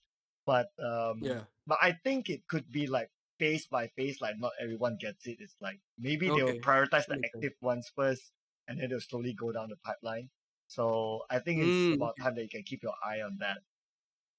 Yeah, but also there's the whole talk about like how for YouTube and like the culture of watching content for free is so strong on YouTube that people don't feel as ready to give to support their creators as compared to Twitch. Yeah. Right. Yeah, so that's something that's special that Twitch has, lah. You know. Right. Let's not compare ourselves with like Dr. Disrespect and all that. That is like that's a whole different ball game. Yeah, they don't need your super chats. They don't need your super chats. They don't need your like your gift subs and donations. Like yeah. Smaller guys like us, that it helps a lot. Trust me, guys. But you know that's a funny thing, right? Like sometimes I just check out. I follow like Dr. Disrespect out there because I want to know like what they do, and they're interesting by themselves, right? But it's quite interesting that people drop them like super chats, or like $50 like big stuff, right? They drop it there, and they just like they don't even read them. They're just like, oh yeah, they don't read them. Yeah, they don't read them. Like they are just totally in their own world, playing their own Warzone games with their group Yeah. of friends, and they just totally ignore the chat for most of the part. But they get like people like, oh my goodness, they are here, and I'll drop you $50 and something like that easily. Like that's the formula that I cannot get. I don't Mm. get that formula. What do you think about that? Yeah, that one is like, I think that just happens if you hit that critical mass point, lah. Because it's that thing where like when you're a small streamer, you struggle because you have no one to chat with, right? Or chat is not active enough. But when you're like a big streamer, you also have no one to chat with because chat is too big. It's rolling too fast for you to catch anything. Yeah, Yeah. you won't know who you're But, talking to. yeah.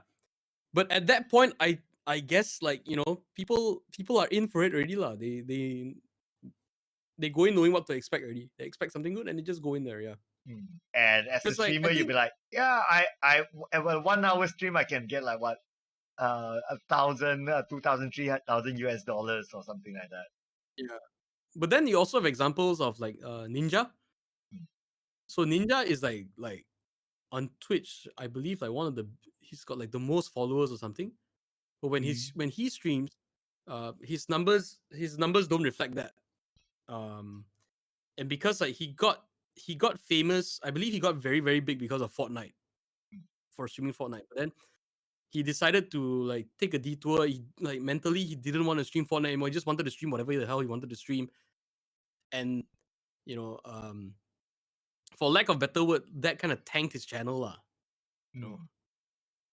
So, but yeah, but at that stage, I think, you know, you're comfortable already. Like you're big enough that I don't think you really have to worry about like day-to-day financials and, you know, stability and all this kind of stuff. You want to downscale, you can downscale, but you still have your war chest at the back. You still have your, you know, your savings at the back and all that kind of stuff. But it's at the early stage where it's very, very scary. Yeah. Yeah, Yeah. that's why they can go like go missing for like what half a year and all that. They can take a half a year break. It doesn't really matter for them. When they come back, they still Yeah. have the audience, and even if they don't, they have the financials to do all the marketing gimmicks or events or whatever they want to do, right? Yeah. Just play Minecraft lah, Cloud. Just play Minecraft.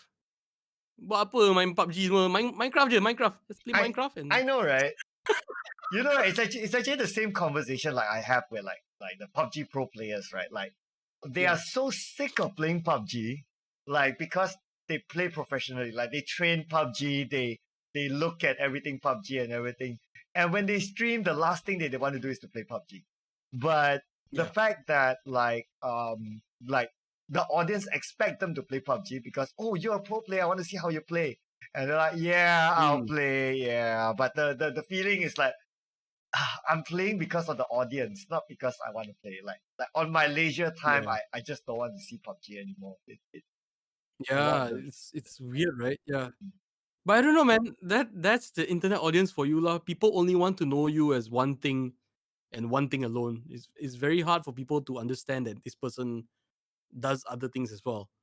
Like from a human level, they understand, but from a content creator level, they don't see it. They just need to see like, you know, oh, I see Sir Cloud, I see Shoutcaster. I don't see anything else. I think if suddenly one day you bring out a guitar and you start strumming and singing, people will be like, like, wow, oh no way, like what is this? who's this? Like, No, whoa. no. Yeah. Yeah. But it takes I guess it takes a while to introduce people to new elements. And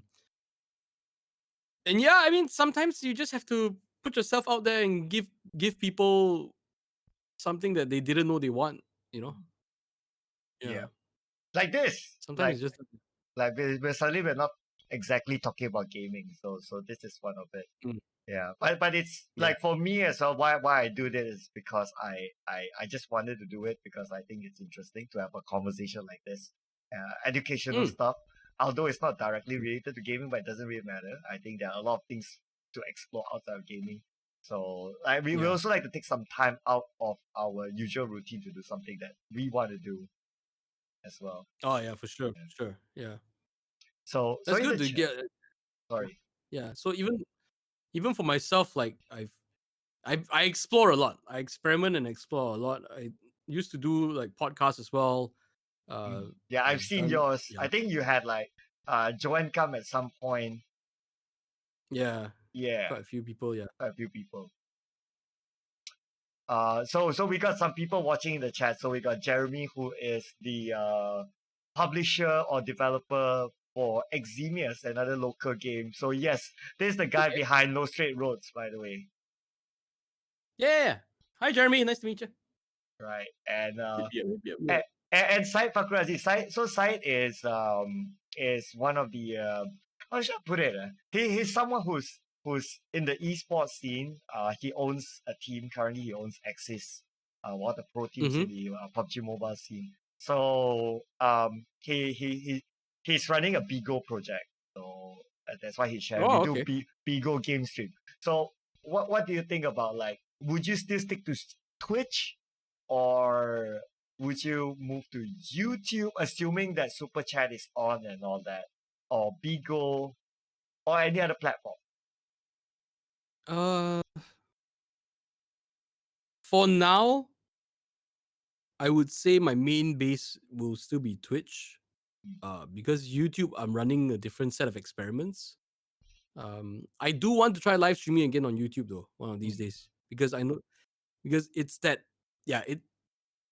I mean, we can say all the good things about Twitch and all that, but at the end of it, when you walk outside the street, you go down the road, you go to a market, you go to a shop, you ask a random auntie or uncle, you know, you tell them that, oh, I stream on Twitch. They are like, what is Twitch? If you tell them I stream on YouTube, oh, YouTube, oh, I know. Everybody knows YouTube. Yeah. So that is one of the that is a very very fundamental thing lah. Um, is it the right place for me to be now? I don't know. But I'm open to trying.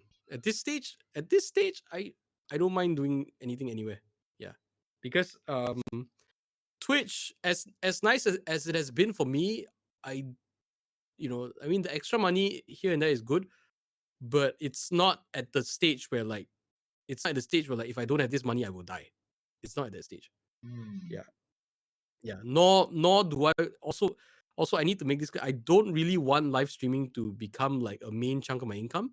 Like not permanently. For a while, yes, because it's taking off, like great. But to have to rely on it like forever, like that, I don't know, man. That seems rather painful, lah. Why? Why is that? Because then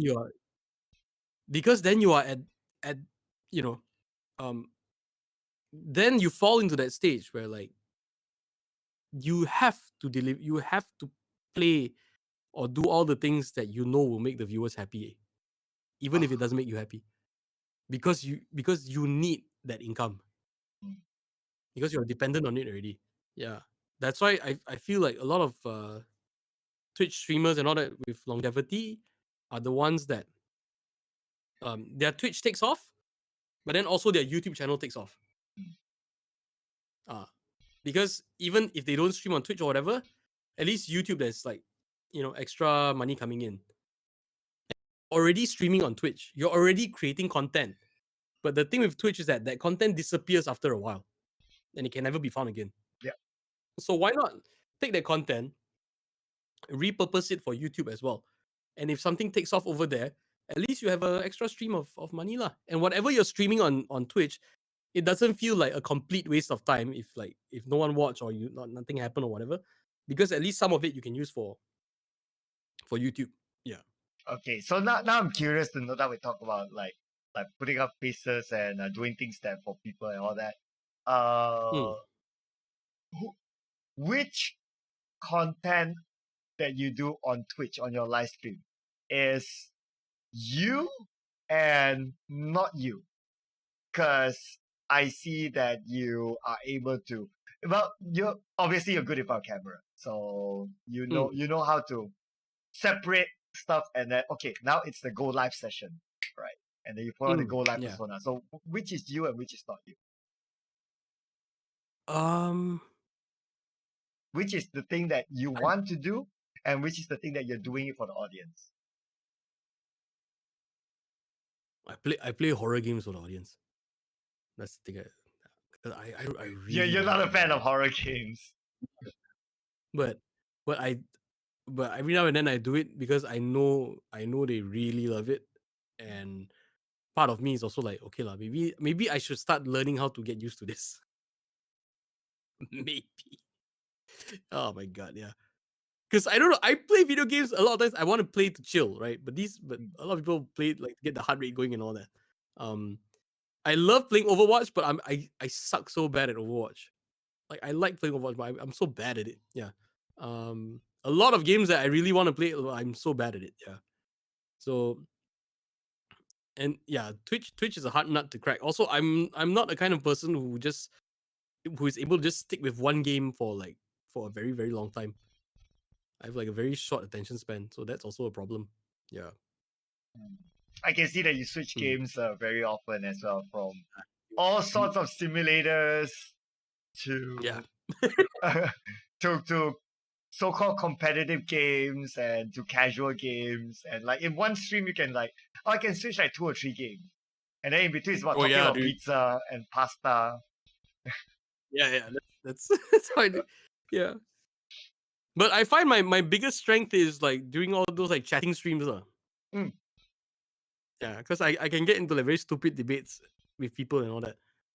Like last night it wasn't arguing with chat, but I was pointing out to chat like how the definition of a casserole is that anything that is cooked in a casserole dish is regarded as a casserole. Like there's actually nothing to pick at one there. There's nothing to talk about there. But I went on for like an hour or two. It's picking like on you the can fact that, create like, a topic out of nothing. yeah. I like doing that. I like finding like super stupid, like mundane, like nothing going on things and just turn it into something. And that's what I personally find entertaining about your streams, right? Like because I think that's also partly of your comedic background as well. Like you're able to Mm. bring out that how should I put it? A little bit of a humor. You inject humor left and right, and what I Yeah. enjoy is that it's smart humor. Mm. Yeah, it may sound dumb, like you talk about a casserole and all that, but actually it's pretty intelligent. Yeah, what you think about it is like, he's not wrong. He's not wrong. Yeah. He sounds like he's saying very, very stupid things, but he's not wrong. It's like there's that. Yeah. Every fiber of your being will be like, no, this is stupid. But then you're like, but he's not wrong also. Like how I know, right? Yeah. Yeah. And with games, it's very hard for me to do that. Like for example, playing Knockout City or Overwatch and all, it's very hard to have those kind of moments. And yeah, even if like I think I played Minecraft for a while, and a lot of funny moments came out because I didn't know how to play the game, and I had people nagging at me like how to do this, how to do that. I just like keep failing People every step of the teaching way. you in the stream, like in the comments, like Yeah. Simple things like if a creeper blows up, explodes in front of you, then like there's a hole in the ground, right? Like most people would fill it up with like dirt, right? Just dirt blocks, so it looks consistent. I will take whatever block and just chuck it there. Like suddenly all the dirt block, then suddenly there'll be like 3 cobblestone blocks out of nowhere. And then it just triggers other people. Yeah, you're just like, why are you doing this? Like, why do you put this there? Yeah, do all kinds of stupid things, lah. But when you grind on the game and all that, like it starts to be very hard to find those moments. And because I'm not, I'm married, I got 2 kids to take care of as well, a family to take care of. Literally, like 70 to 90% of all my gaming time is literally on stream. So it's not like I can grind these games offline and get better and then prepare something for the stream. So yeah, so that is a bit of a challenge. The other fun thing about my stream sometimes is that I have like very, very weird luck with video games. So like I'll give you a couple examples. One time was during a Minecraft stream. One of my regular chat, Steven, why don't you try just digging down? Which is like one of the dumbest things to do in Minecraft. Just dig straight down. all the way down. All the way down. Like if you play Minecraft, a lot of people know that at some point you shouldn't do that. And then my target for that stream that day was I want to find diamonds. right? I want to find diamonds. This new person came into chat, and he was like, he's watching, right? And he's like, dude, the way this guy is digging, he's never gonna find diamonds. You know what? I'm gonna put money down. I'll give $25 if he actually finds diamonds digging this way. And then my other people in chat was like, oh, you sure? You sure? Yeah, it's on. The moment they agreed to that, right? Pop, pop, pop, pop, pop, pop, pop, pop, pop. And then one of my friends was like, wait, was that was that diamonds? I was like, put a torch, then look up. Oh shit, it's diamonds. Like right at that moment. And then another one was recently my crew and I, Pro Gamer, we were playing Sea of Thieves, Mm. right? So we went onto this island, and there was a skeleton holding a powder full of a barrel full of gunpowder. I didn't know. The first time I shot one, it exploded and I died. Then I was like, oh, okay, you don't shoot these guys, right? So the second time I saw it, I was like, okay, I'll use my sword. Right? I ran to it, and right as like my friend was in my Discord saying, hey, Steven, watch out for the skeleton. I boom, blow up and died. And she's like, the barrel, watch out for those in the barrel. I died. Another friend came over, gave me food, saved me, revived me. The moment I got revived, there was a geyser like on the island, and it shot me up in the air, and I died right away again. 2 insta deaths in a row. So that was instant comedic moment, lah. It's the comedy moments right there. I don't know. I don't plan it. It just happens sometimes. Yeah. Yeah. So when they happen, they're epic level. When they don't happen, you're like, oh damn. Yeah, But it's something. It's something very hard to plan at times. Yeah. yeah. Even for the audience, also like, okay, like let's say you stream like 4 hours stream, right? Like they wouldn't know like when is that gonna happen. So will they stick Yeah. around? It's a question mark as well. Yeah. Exactly. So yeah, but I don't know, man. You see, I mean, we've all seen streamers where like we hop in and then like 15, 20 minutes, like nothing is going on. Yeah. They're just quietly there playing the game, and then we're like, why do they have 1,000 over viewers? Why do they have thousands of viewers? It's like, how? Why? What's going on? Yeah. Absolutely. I do agree with that. That's where it's, to me, it's the code. It seems to be like the code that I cannot crack. Like I cannot work my head around like what's the logic behind that. Yeah, maybe they have their own appeal. I mean, that's okay. But like what you say, like even if we talk about like top streamers, like just like we talk about like Doctor Disrespect and all that, all they do is they just play games with their own friends. Even if people send them a $50, $200 donation, they're just like, yeah, They don't respond. Yeah. yeah, they don't even acknowledge. Yeah. But I believe that when it comes to content creation, this is what a friend of mine instilled in me last time, and I still believe it to this day, is that we don't live in an age where we don't live in an age anymore where the consumer has to give you something in order for you to give them value. Mm. Mm. We live in an age now where like you have to create value for other people first. Mm. And then give them so much value to the point where they feel like giving something back. Yeah. I believe that is what it is. It is not about like, oh, we go there, they are playing 20 minutes, they don't even talk to chat. What is this? But it's not about that 20 minutes. It's about the pre-relationship they've already built with them. You never know. Maybe like out of the 1,000 over people, maybe like 100 of them were people who have played with him online before. Maybe they've like won from them. Maybe they've like gotten like presents, or maybe they've gotten shout outs before, or like they've watching their videos, watching their streams help them get through a hard time in life. Stuff like that. When the NSR streams were doing very, very well at that time, also like a lot of people came to me afterwards saying that that they were going through a lot of like crap in their lives, and the streams like really helped them get through it. Mm. Yeah. So I believe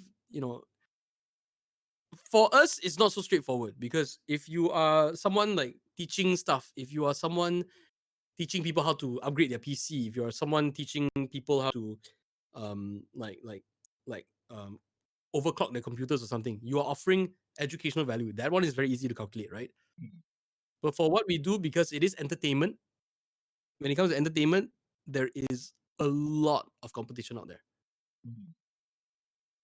Like realistically speaking, right now the way I can sell myself on Twitch is like, oh, he's the funny guy. He's the funny guy that talks about funny stuff and plays video games.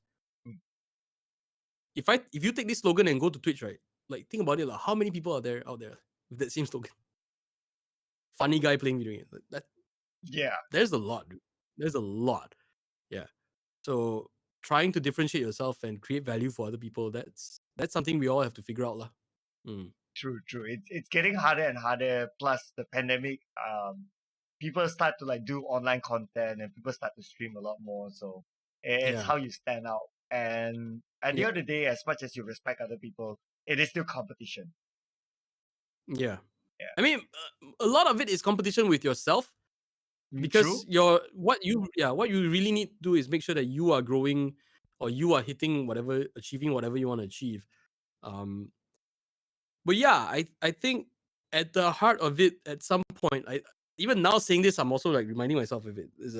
It's just that, you have to figure out how to create value for other people, whether it's ensuring they have a good time every time they come, or or giving them an opportunity to learn something every time they watch one of your content or whatever, or or presenting your content in a way that's easy for them to digest and so that they enjoy it. um Introducing new things to them, or like uh just making them laugh, or sharing your experience so that they feel closer to you or whatever. Like there's so much lah. There's so much, and there's a lot of content out there. There's a lot to fight through and everything, but ultimately that's what we have to figure out. What we offer people first. Yeah. Right. Yeah. Yeah. True. That's where I am. Yeah, that's where I am now, because like with the YouTube channel, trying out gaming, trying out music, trying out like parodies and all this kind of stuff. It's like, okay, what can I offer out? Yeah, on a constant basis. Yeah. Because sometimes it's like, even if like you say like you ask me, hey, what do you want to see, and they give you an answer, and then when you do it, it's like it doesn't automatically take off. Like it's more complicated than that. Yeah. It's a lot more complicated than that. Mm. And I think, I hate to be disparaging.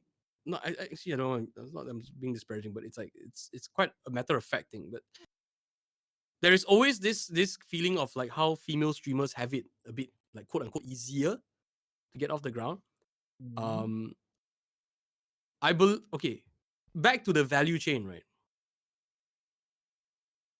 I believe looking good on stream alone is also inherently part of the value.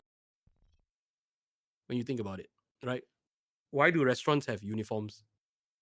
Why do we dress up when we go for an event or show or something? Because that's part of the value as well, right? Not to say that this only applies to female streamers. Like male streamers, like if we make a point to dress up or whatever, like people notice as well. And if it helps create value for them, then great. But I think sometimes for female streamers, maybe the crux of the issue is that,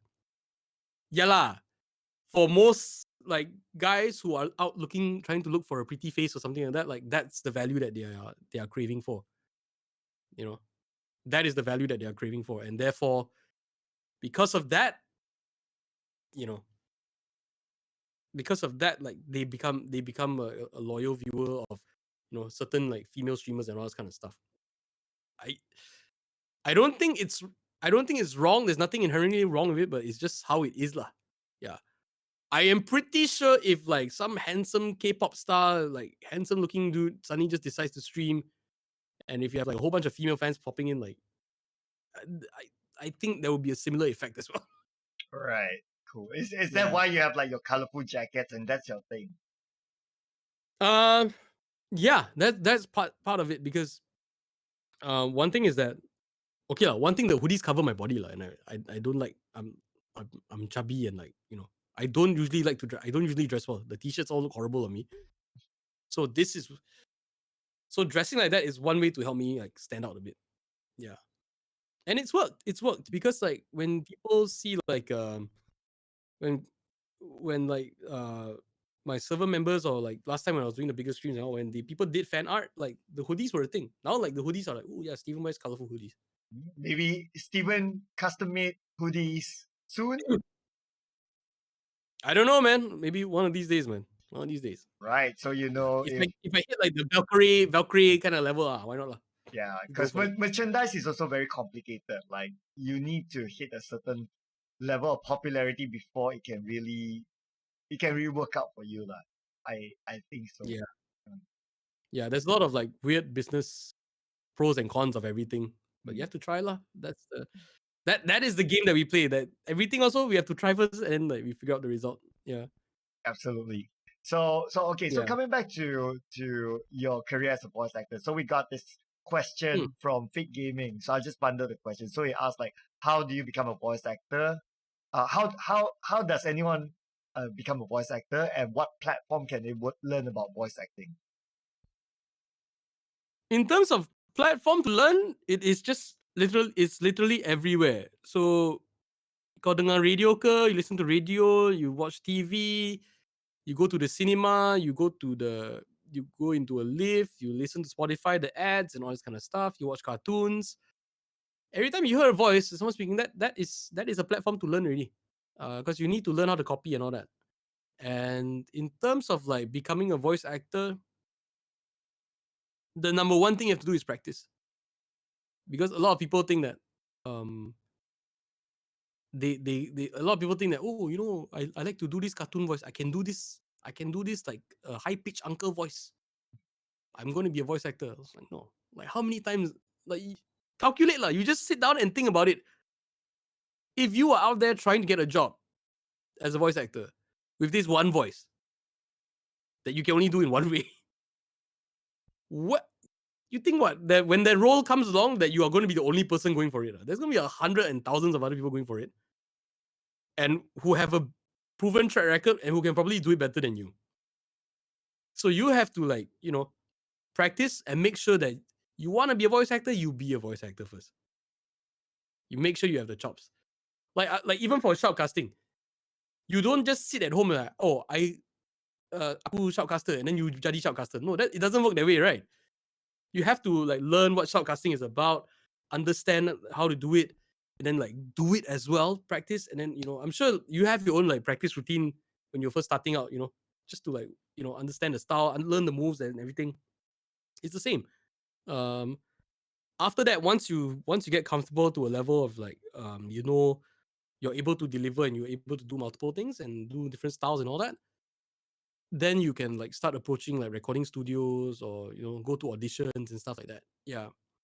Yeah. Even the auditions can go at the early stage, but it's best to always go like a bit prepared. Yeah. Just practice first. That's the best you can do.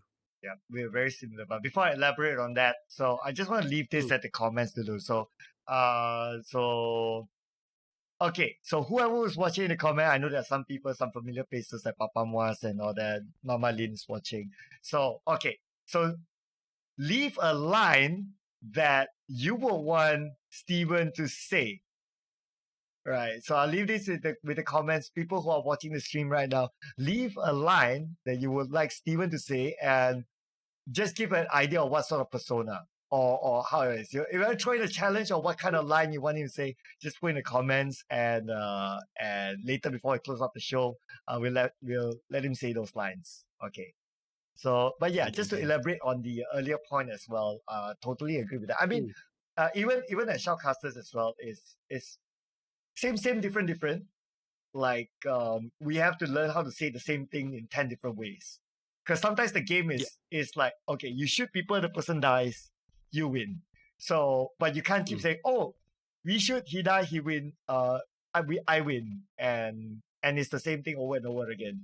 So we have to find like there's this one to me like I follow this famous shoutcaster, Toby one. He's retired for other reasons, but he did this video and he said like, okay, try to find a mundane situation and try to repeat and try to say it 10 times. Like just look at a video of a car parking and try to say it in 10 different ways. So I guess it's a similar sort of practice as well. It's like you don't need to wait Oh yeah, until like, oh, you walk into a class or like someone comes up to you and say, hey, I'm going to teach you how to do it. Like you can actually do yeah, it by yourself. yeah, exactly. So like it's like that practice I mentioned with like the road signs and all that. So like Milo breakfast for champions, Milo breakfast for champions. For us voice actors, we find 10 different ways to say the same sentence, but the words are all the same. But for shoutcasters, like you guys have to you have to say this something a sentence with the same meaning, but in 10 different sentences. Yeah. Yeah, it's that kind of exercise, dude. Mm, Yeah. right. But So yeah, this is stuff where like the people have to understand like all these kind of things like they are art forms on their own, and like all art forms you have to work on it lah to be an artist at it. Yeah. right. But it's been a while since I say okay, I do see you doing some comedic shows here and there. Mm, It's not as active as before. So mm. where has it been? Your stand up comedy life? Oh, Twitch, because like yeah, because I've pretty much put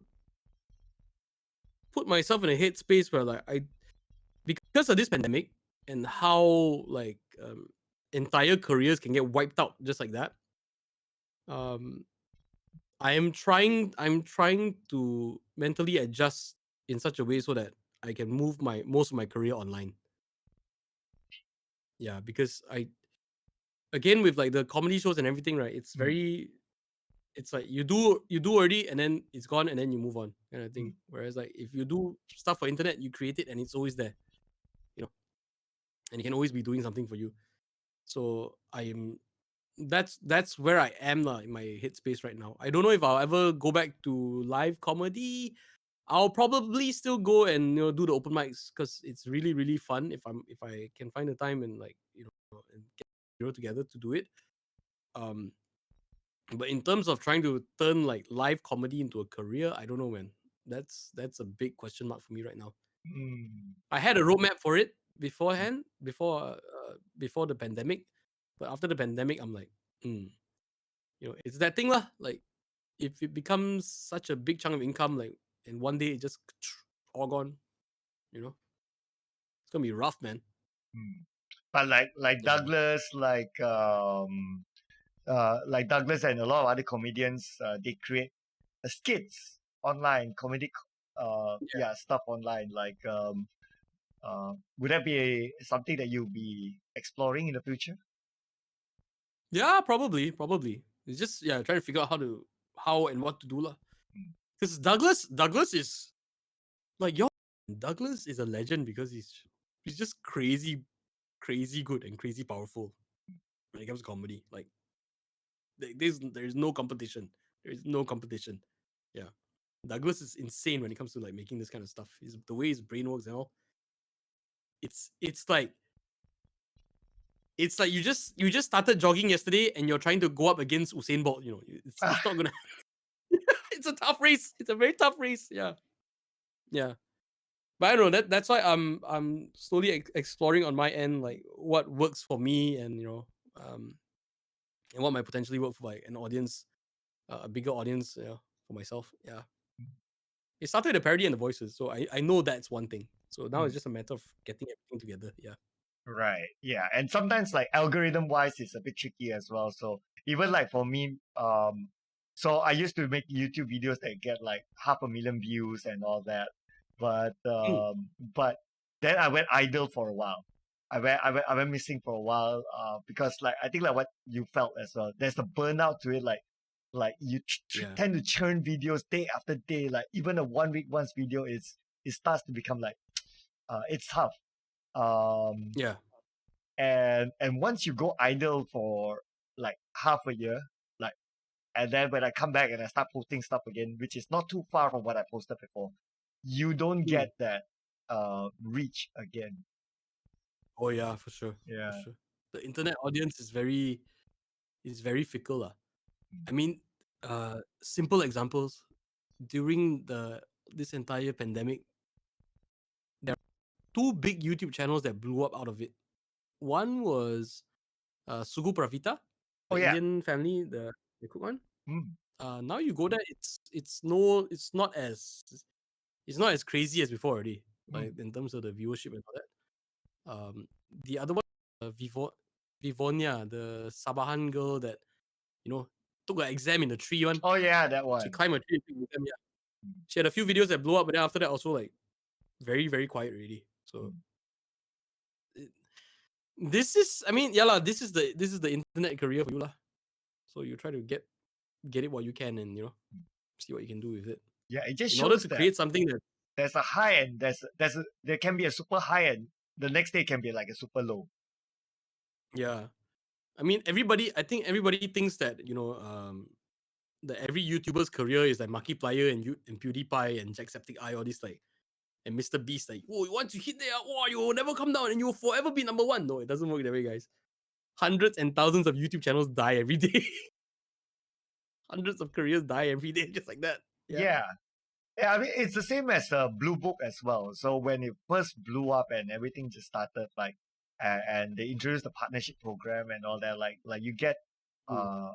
a lot of people, and then at some point when they say that, oh, we're starting to um we're starting to how should I put it, move away from, we're starting to discontinue non-performing partners, and then everyone's career is like, oh, just snap Ah, from just like that, just overnight. yeah. It's crazy. The internet It's career is like, so volatile.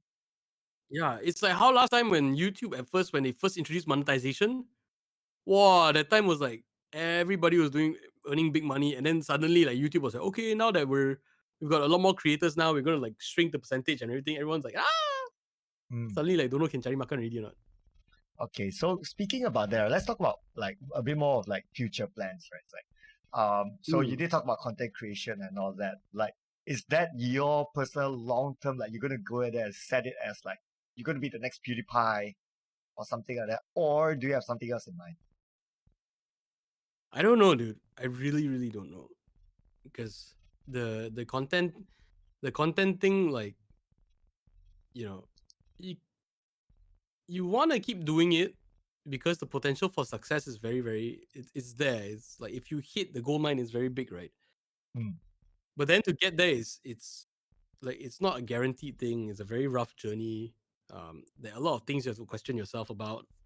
Uh, and there's potentially a lot of other easier things in life I could be giving my attention to. All right. Like honestly, if we are talking about like, okay, if we just want to make money, all right, realistically, right, starting a little like online business, buying, selling, trading shares, go and trade Bitcoin. Like if you put hours and research into all that kind of stuff, like you can make money at all, you know. Um, but if you're talking about content creation and all that, right, you can spend like 40 hours on one single 5-minute video and get nothing out of it. Mm. Ah, that is time, effort, and blood, sweat, and tears. Everything all flushed down the toilet, you know. Mm. Uh, but we do it because a part of us loves to do it, lah. And it's just that hope that, like, that you get enough reward at some point that will that will make you feel validated, and then make you feel like, okay, I want to keep doing it. Yeah. There's this guy called Feature Man on YouTube. Oh my Mm. god, I love his channel so much. It's just this super old dude. I think 70, 80 years old uncle in the States. And his videos are brilliant. Lah. It can be him doing like the cheesiest green screen stunts, or like him eating a burger at a drive-through and just talking. But it's like, it's just what he wants to do, and it's just bloody amazing. I think a lot of us are just trying to find that. Mm. Can I do something that is me, I love to do, and people just like it? Um, it's a hard balance to strike. It's a very hard balance to find. Um, I don't know if you found yours. I am still searching for. Uh, but like, it feels weird because like we had this strong start, right? Mm. We had this very strong start where to most people like, wow, you cracked the code, you you found it, you made it. And we're like, I don't know what happened. I don't know what just happened. Because I tried to do the same thing, it doesn't work anymore. I'm like, how? So it's a ever churning cycle lah. Yeah. Yeah. Like Like I you see that want, yeah, you after your Mamak King, like you did other like videos of something similar. Like you did parodies and mm, all that, but it didn't take off as much. In yeah. fact, It was weird. it gets lower and lower video after Yeah. video. It's weird. Yeah. It's weird. And it can get very demotivating lah, because with all these numbers and stuff also comes attention. So like suddenly when you're doing well, everybody's like, wow, can you help me do this? Whoa. Like, because suddenly you're the new genius on the block, right? Mm. But then when when it starts dropping, then like things scatter as well. So it's very volatile. It's very Mm. volatile. And I'm kind of glad I got into this in my 30s, because I think if I was in my 20s, I would have gone crazy. I think I would have just gone like straight up crazy going through all this. I wouldn't know how to handle it Well, emotionally. Yeah. I didn't ask the question, but how young are you? Dude, I am turning 30s. I'm 36 this year. So I'm born in 85. Oh, okay. So we're just a year difference. That's not too bad. Yeah, that's not too bad. Yeah. All right. Okay, cool. Yeah. So I guess no real long-term plans yet. For now, it's just try and error in a few things, especially when it comes to content creation, and see where it goes from there. Yeah. Now is like the R&D stage lah. Figure out what works. Yeah. And it's a lot to figure out, because we're streaming and we're trying to create videos, and we're going to try and create different styles of videos and all that. So it's gonna take a while, and the longer it takes, because okay, let's face it, we do this kind of stuff, right? I'm not gonna say that it puts pressure on the audience, but in a way, it sometimes deters. It pushes away the audience as well, because they're not getting what they want, or they're not, they're not getting what they expected. Yeah, but it's a little bit of a process that sometimes we just have to do, to hopefully find something new for everybody else. Yeah. Right. Okay. So if you were not doing all of this voice acting thing and all that, what will you be doing? Oh God, I don't know, man. I really don't know. I really don't. Wow. Maybe just trading stocks. I don't know. I would love to be able to trade stocks well, but I do such a bad job of it, But yeah, A singing I don't know, career, because maybe? Like a full-fledged yeah, I guess If voice is still in play, yeah, probably singing and all that. Yeah, that would be it. Right. But yeah, probably singing to get the creative and energy out, and then if I could do it a different way, I might try to develop a sense of like, have one thing that's creative and another thing that's not creative, that's that's just to make the money kind of thing, maybe. Okay. Before we go towards the last segment, or one of the few end segments, can you share with us what's your setup? Because you're a voice actor, I guess you have like super professional. I mean, you talked about it on your stream, but maybe feel free to share with us. Okay. So like this microphone I'm using, this is a Sennheiser 416. It's a new microphone I got. So this is often used for like it's an industry standard lah, for like radio promos, TV promos, radio ads, and all this kind of stuff. I used to use this other mic. You have to tell people how much it costs. That's always the killer question. How much it costs? Oh my God. Yeah. That's your old mic. This is my old mic. This is a Rode NT2A. This I bought for 800 ringgit secondhand from a friend who used it for like 5 or 6 years. So this has been with me for like 8 years at least. So this is an old mic, but it still works, because this kind of mics, they don't die. But I think brand new at retail, this is like what, 2K or something like that. Still 2K. Yeah. After all those years. Yeah. Oh no! If you buy brand new, Okay, but the same model after all those years is still 2K. Yeah, because microphones, once you hit a certain level, once they're there, they're there. Mm. Yeah, the values don't really like change much. As for this one over here, the Sennheiser, because okay, it's just for live streaming. If I did, that means I'm making too much money from live streaming. But I got this because like it does help my voiceover work and all that. This mic is like in ringgit about 4K plus. My goodness. Whoa. Whoa, whoa, whoa. Yeah. Whoa. 4,000-ish ringgit. That's like because we Mm. have Singaporean audience in the stream, right? So that's like Yeah. 1,500 Singapore dollars Yeah, 1,000 plus Sing dollars. Yeah. thereabouts. Yeah. Yeah. Okay. Okay. Are you getting the ROI from this mic versus that mic versus the old mic? This is what I believe lah.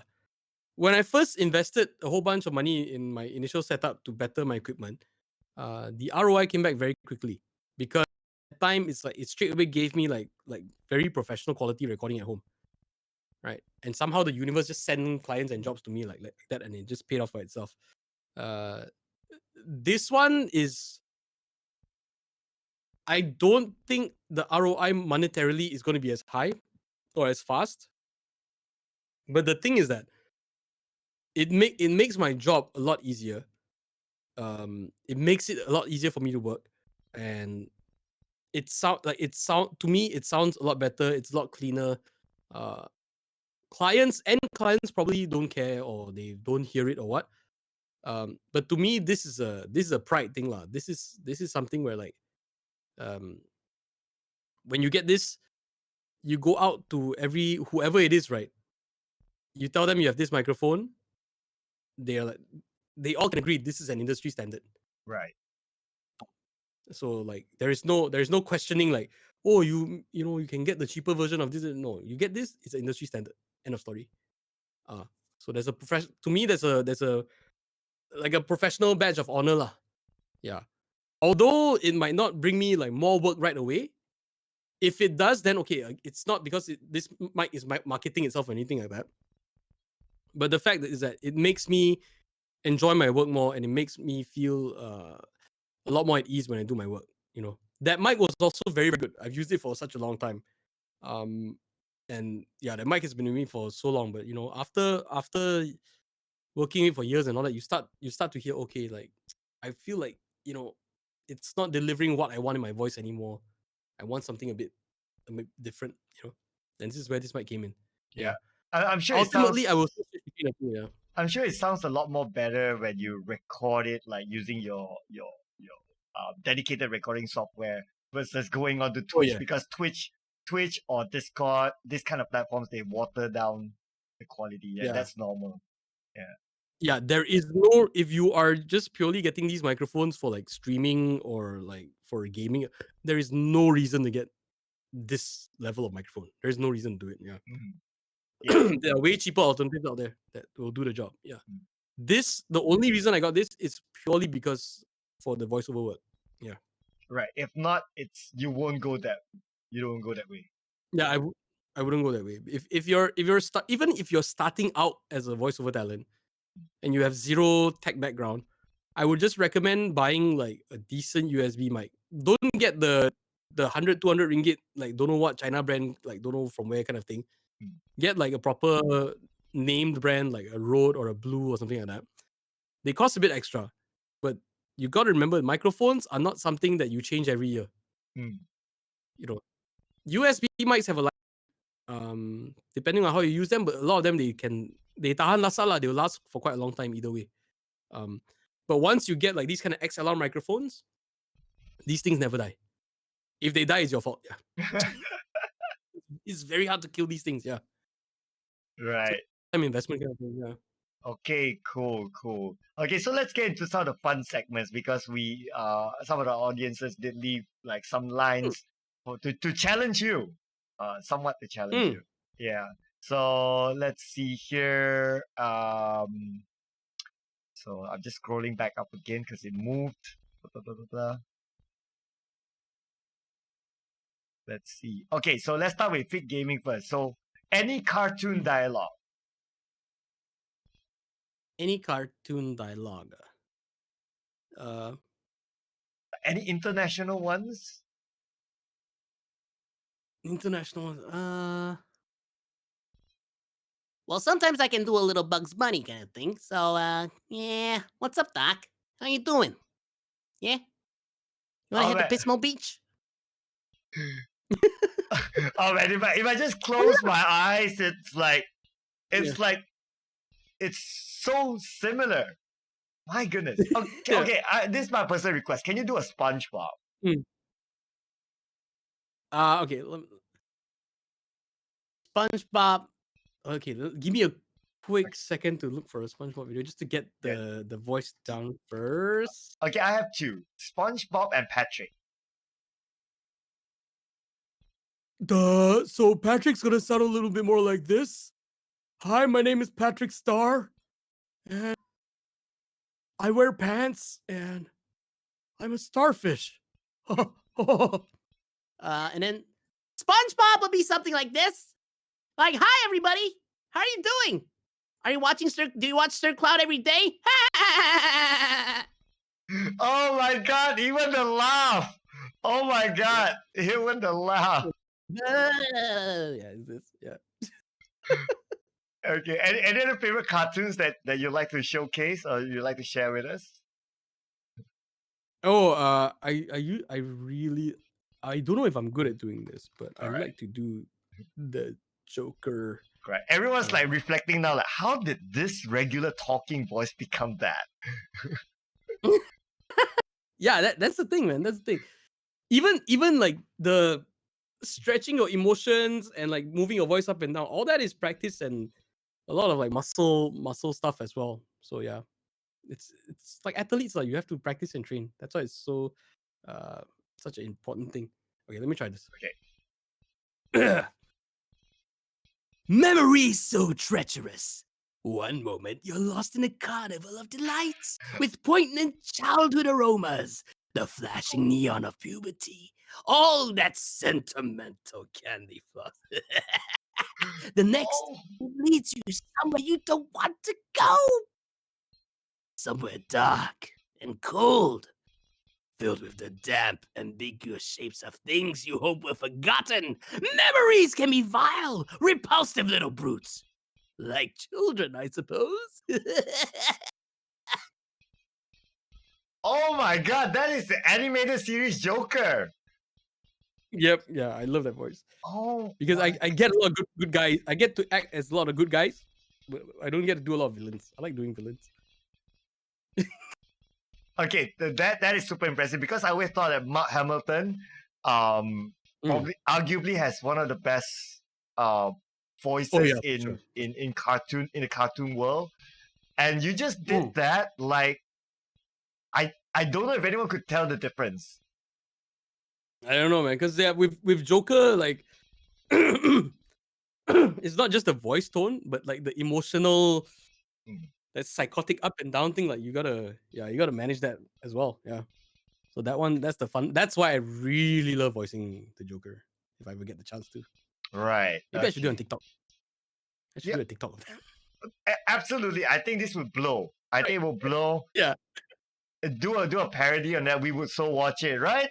Mama Lane Fit Gaming, right? We'll so watch it, right? Yeah. Okay. Okay. So, yeah. Any other cartoons you'd like to share? I That's the bomb. Yeah, there's always the Stitch voice as well. You know, this kind of voices. Yeah, Oh my but god. these are the voices that don't get used a lot because, like, it's too recognizable. Yeah.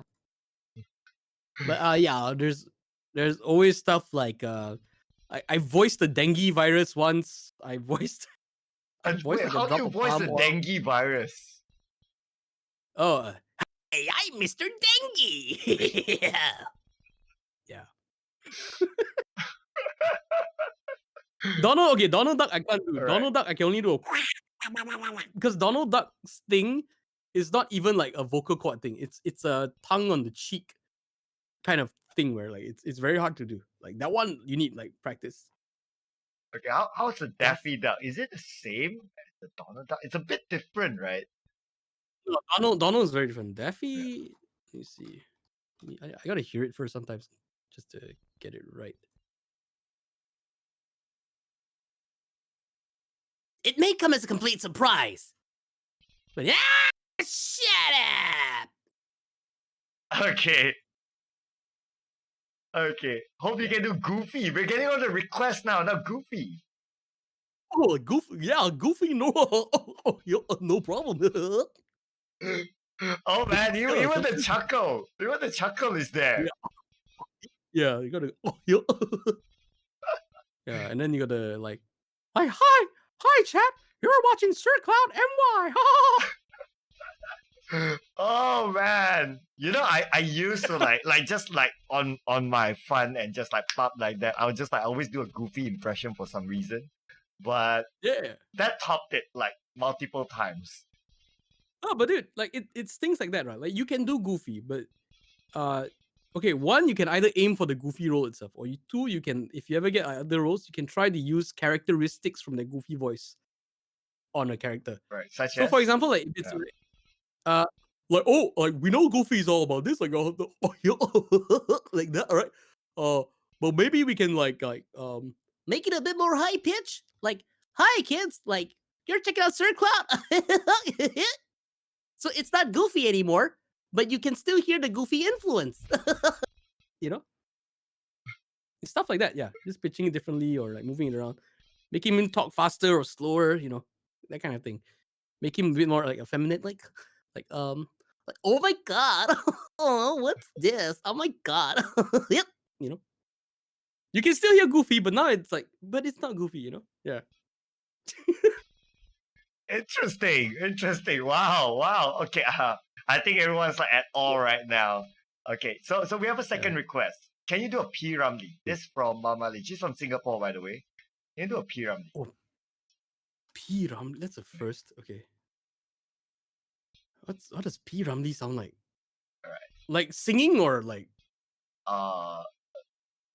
Okay. If you don't have enough, maybe like the singing part. I think singing is not that hard. I don't know. I'll let you do your freestyle thing. I don't even. How does P Can you do a Ramli P sound? Ramli? Let me try. Let me just take a quick listen. Okay. Getaran jiwa. Something like that. Yeah. Yeah. But yeah, there's always the like, it's Elvis Melayu. You know. There's always like a song. Yeah. Elvis Melayu lah. It's like Malay Elvis. This goes on TikTok as in first Malaysian is gonna blow. I've not seen that. Oh, okay, that's good to know, Roger. That's good to know. I'll try to, because I've been legit thinking about making TikTok content, but like voice related stuff. So yeah, seeing that's good actually. Total blow. This will total blow. Total blow it. Yeah, you should. Yeah, give it a try. Let's see. Yeah. Same vibe as Brian Hall. I'm not too sure who Brian Hall is. Brian Hall, another voice actor. Like there's this dude, right? Okay. Who's the current voice of Porky Pig? You know, the tall folks. That one, right? This dude, when he was a kid, I think it was like 11 or 12.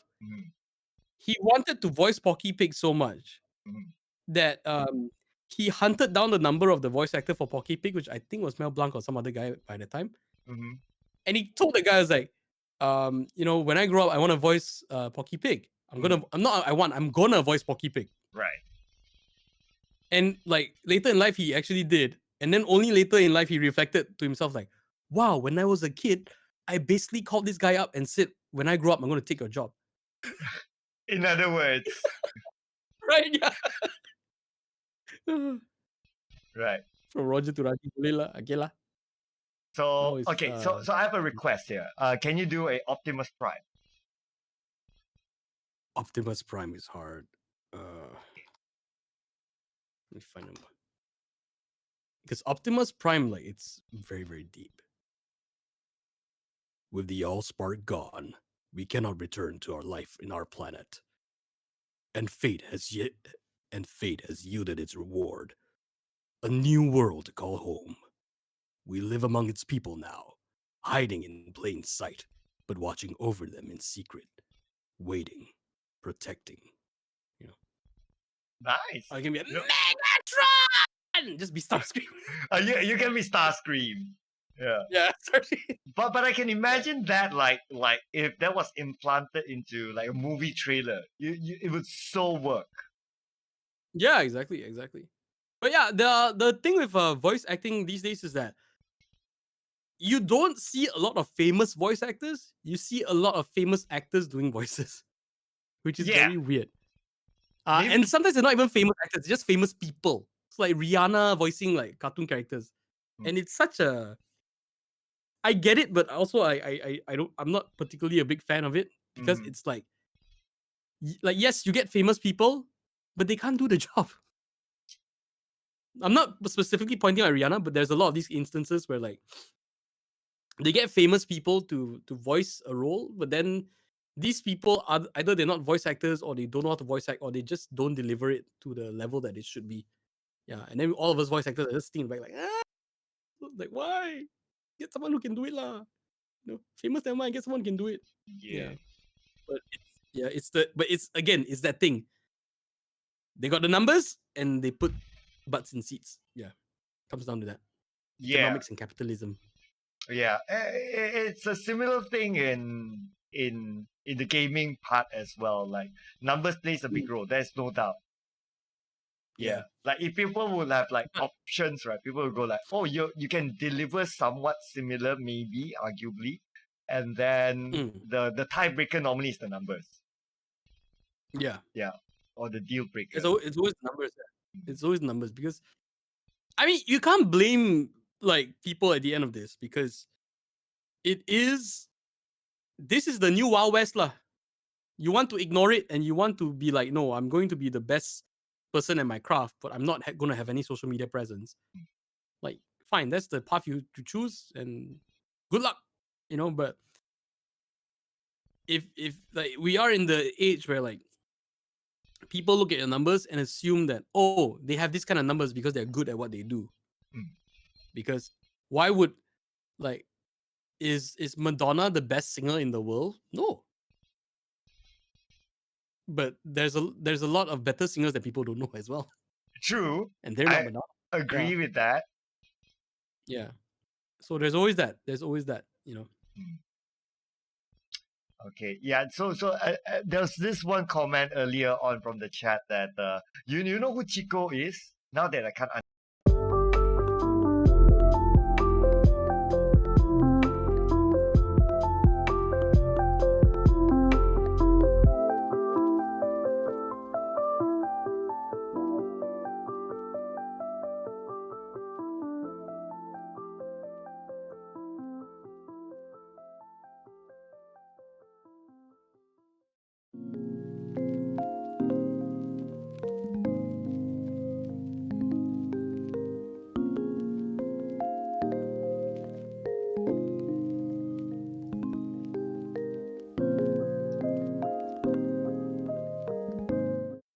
All right, apologies, ladies and gentlemen, but the line is not. It's unkind this afternoon. Okay, so where were we earlier? So, Chico, what is Chico? Oh yeah, Chico. Yeah. So you can just look up this streamer called Chico. Now that someone mentioned it earlier on, it made me like, I can't unsee it anymore. Like you guys look alike. There's a few results on my end here. Is it a Malaysian streamer? Or? Yeah, Malaysian streamer. CHIKO. CHIKO. Okay. Yeah. Chico. Do you think there's some resemblance? That's my time. That was my part time. Chico is my part time handle. Oh. Yeah. So if you go into Chico's chat, all right, let Chico's fans know that Chico also has an English stream on Twitch, called twitch.tv/Stephen Bones Everything. Right. Chico other YouTube channel also is Stephen Bones Everything. There you go. There you go. Yeah, Yeah. find the other Chico there. Like when he's not on Ah. Facebook, he's on other platforms. Because social media is tough, bro. Sometimes we need to have multiple persona, then like things can take off. I know, right? I know, right? Yeah. Yeah. Okay. Oh my god. So no. Yeah, Now we talk what about are you- personas, right? I know we've been talking about 2.5 hours, but just wanted to like, okay. So before you go on stream, do you have like, I'm gonna like switch, or is that you? No, I have to switch. Yeah, because on my own, I am a very, very antisocial person. I don't like to be around humans. I don't like to talk. I like quiet. I don't like to have people around me. I don't like to have people around the house. I like complete silence. Like that is me. Like very super low energy kind of person. Like if you just leave me alone at home by myself, I can survive like that for months. Yeah, no problem. Without like really talking to people or whatever. I'm perfectly fine. Yeah. If I have internet, I have food, I'm happy already. But on stream I have to be like social and all this kind of stuff. And it's really weird because like when I do like live performances and all that, right? It's the same thing also. You have to be, engaging and you're able to like talk to people. Yeah. And I don't know where it comes from. I don't know why it's like that. Um but yeah lah, I think that adds to the madness lah, because it's like, this being able to be like that, it seems natural to people, but at the same time, it's almost like a defense mechanism kind of thing. And like you're trying to like present yourself to the world using your defense mechanism. I don't know if that sounds right. It's a very weird way to live lah sometimes. Yeah. But I guess sometimes it's like just showing people what we feel is like the best and most presentable parts of ourselves. Because we know the other part is like, if people watch that, they're going to be like, what the hell is wrong with this person? Yeah, I know, right? Like, I we share a lot of similar traits. Like even like other shoutcasters as well. A lot of I wouldn't say everyone, but most of them is like, okay, when it's camera, when it's showtime, it's like boom. You're like this super jovial person. You have high energy and all that. When the camera turns off, it's like, oh, okay. I just want to sit in the corner and do my own thing. I would get this sometimes, right? Like people talk to me off camera, and then people go like, oh, you seem to be moody today. It's like, no, I'm not that moody, but I guess you're too used to looking at me in front of the camera. I go like, hey everyone, like, yeah. Like, dude, like even at like the server DNA stream, it's like the moment the cameras say, okay, we're cutting the ad. I was like, hey, good. Oh, hey, bro, so you're guy. Yeah. But even then, right? Sometimes like when you're working with other people or like if you have guests or whatever, like I do on my show, you can't switch it off you can't switch it off completely when the cameras go off, because you need to make sure that your guests don't suddenly like get thrown off. Like, hey, why suddenly the camera off? Then like you're not happy at that. What happened? So suddenly you're not just have to keep playing it out, and then at the end of the night you're like, oh, you just want to like just shut up and just sit in your car and not do anything for a while. Yeah. I'm like that. Yeah. I guess like at the end of the day, like let's say you finish a recording, like you go home, you don't want to do anything except sleep. Like all your energy is out. Yeah. I mean, yeah, I've had days where like I've had seasons before where it's like super busy, where like morning to like evening it's just keep voicing. By the time you get home, you don't want to talk anymore. You just want to be quiet. You're sick of listening to yourself. Like that's how bad it gets. Yeah. Yeah. You just want to be quiet and you just want to chill and watch something for a reason, and not take direction for a while. Cool. Yeah. Totally can relate to that. Totally can relate. Yeah. Okay, so I guess it's been about 2.5 hours that we've been chatting. So yeah, I guess we have to say our goodbyes and end our show at some point. So thank you, dude. Thank you for having me here. Yeah, thank you for joining as well. This has been something that I wanted to do because I mean outside of like server DNA, we haven't really talked that much. So it's nice to discover. Oh yeah, dude. Yeah. Your But I always appreciate when you come to my streams, man, because I'm like, I'm like, wow, like this dude is like making time to like pop over my streams, and I Because really it's appreciate it. fun. Like everyone at home watching this stream, or maybe in the future watching this recording or whatever, should just head on to Steven's stream because you get to watch dating simulators. That's just so outrageous. That was genuinely so funny that I couldn't leave the stream the whole time. I was like, I need to see what happens next. That was one of like the strangest. Those are some of the strangest streams because like I understand like my audience. There's a wide range of people. There's quite a lot of women. And there's quite a lot of like people on the LGBTQ plus spectrum, and like it is such a jarring game to play, you know, because if you bring on the wrong people or talk about the wrong things, right, it can go down that toxic masculinity road so fast and so quickly and just burn you out. But playing it with comedians, for some reason, it just works so well because it was just so hilarious, dude. It was just so hilarious. Like I was quite grateful because like a lot of us, like morally, we are not that kind of people. We're like, hey, gotta do this to get the girl. We're not like that, you know.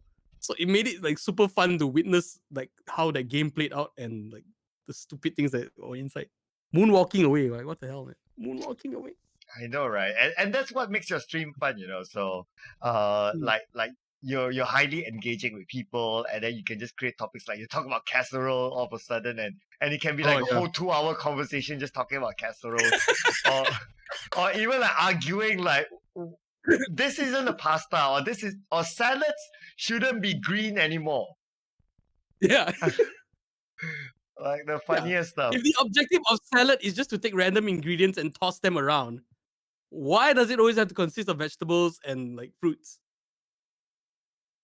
Why can't it be other stuff? Why can't we have meat salad? Why is there no meat salad? Right? Yeah. Simple things simple things.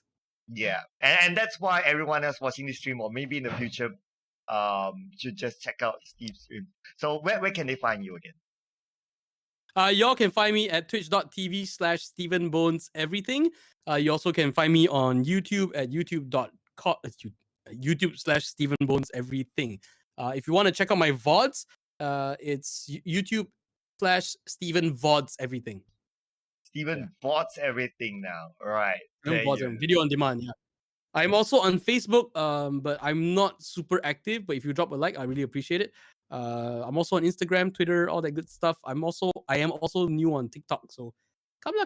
Just look everywhere, Stephen Bones, everything. Yeah. I'm pretty sure. But Twitch where the live stuff happens. I'm pretty sure after that, all that voice acting, like a couple of these people will be curious to check out your TikTok after this. So you better not disappoint everyone. Wait for me to upload new TikTok first. Just follow first, but yeah, the current ones are not doing too well. But once I start the voices one, then come and check it out. Yeah, just drop the follow first. Yeah. And I don't always watch streams, to be honest. Yeah, except for spying on people and trying to get new inspiration. But Steve's streams is different. It's like when it pops out on my email, it's like, oh, Steve is going live. Like, I gotta click the button and see what's he doing today, or what food is he going to dish today. Yeah, I do. Like, I watch yours, right, and I'm like, whoa, like, how? Okay, one, your command of BM is like superb, like crazy amazing. I like much respect to that.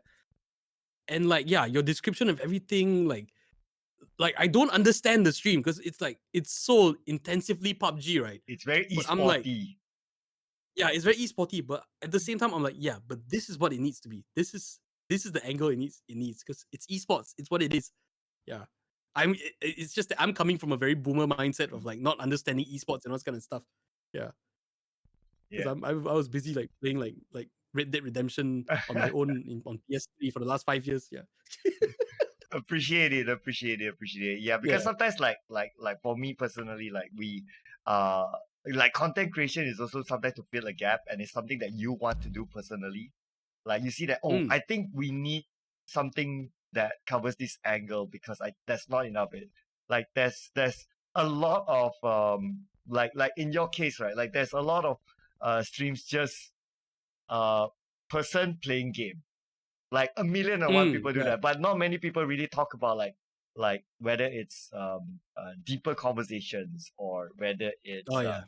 like just having a chat and making fun out of the chat, and that's what Oh makes yeah, it for sure. interesting. For sure. Yeah, Yeah, for sure. right. Yeah, it's an interesting path they've chosen lah. Because I had a similar conversation with my friend Arif Johan, who's also a Twitch streamer, Mm. and yeah, like man, the way all you guys, all like different creators think and all that, but it is a common problem that we all share, like trying to figure out the next step, what to do next. I mean, like at some point, right, we have to kind of fall back on what we know best. Mm. So I don't know, chat. Like, what do you guys feel like if one day Cloud, I mean, Cloud can shoutcast. He can shoutcast the hell out of anything. But if he can shoutcast the hell out of anything, what would you want him to shoutcast? Like documentaries. Lion going after like a deer or something like that. Instead of like esports, like Hmm. why not like shoutcast a documentary? Well, Shoutcast a how-to. shoutcast a how to. Actually, Why not? why not? Technically, anything Yeah. you can actually do that. Yeah, for the lols, just for like short video, just for fun. Yeah, like people like sometimes give me this funny line like, hey, what if it's like Candy Crush? Can you do it? Oh yeah, Yeah. sure. Give me Candy Crush. Bro, go and shoutcast that scene, the green light, red light game from Squid Games. Oh, that Shoutcast one. Yeah, go and shoutcast. Honestly, man. I've only watched clips of it. I haven't watched the series yet, so I don't get No, the big don't need to watch. picture. You don't need the less of the big picture you have, the better, bro. Okay, so it's just like This- focus on that's the scene. Okay, probably I'll do that one day. Turn them into Fortnite because if you have to, man, just We'll make it into a yeah. Warzone game. turn it into a Warzone. Just shoutcast.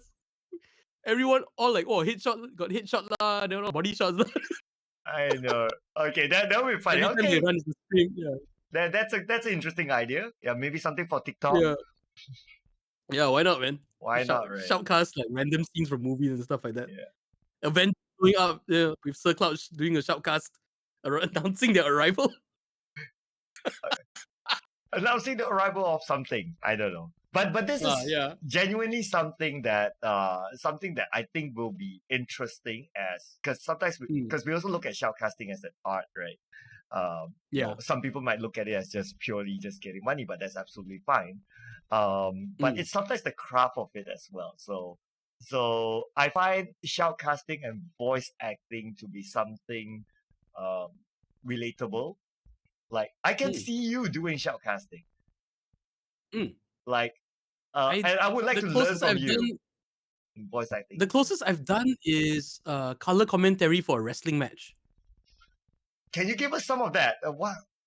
Man, we're not going to end this stream, right? We're just so entertained. Yeah. Can you give us some of that? No, but like the color commentary thing, like it was weird because like I'm not the one describing the moves because I don't know what they call them sometimes. But I'm the one trying to like what cerita and like trying to create stories, All right. and trying to just like trash talk people, just trash talk the wrestlers or try to upsell them, all this kind of stuff. Yeah, so like the color commentator lah. So that was my closest experience.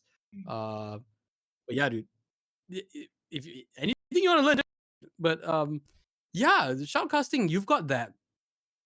Sometimes it's just that little thing, right? You take something that you're very good at, and you just apply it to places where people don't expect it.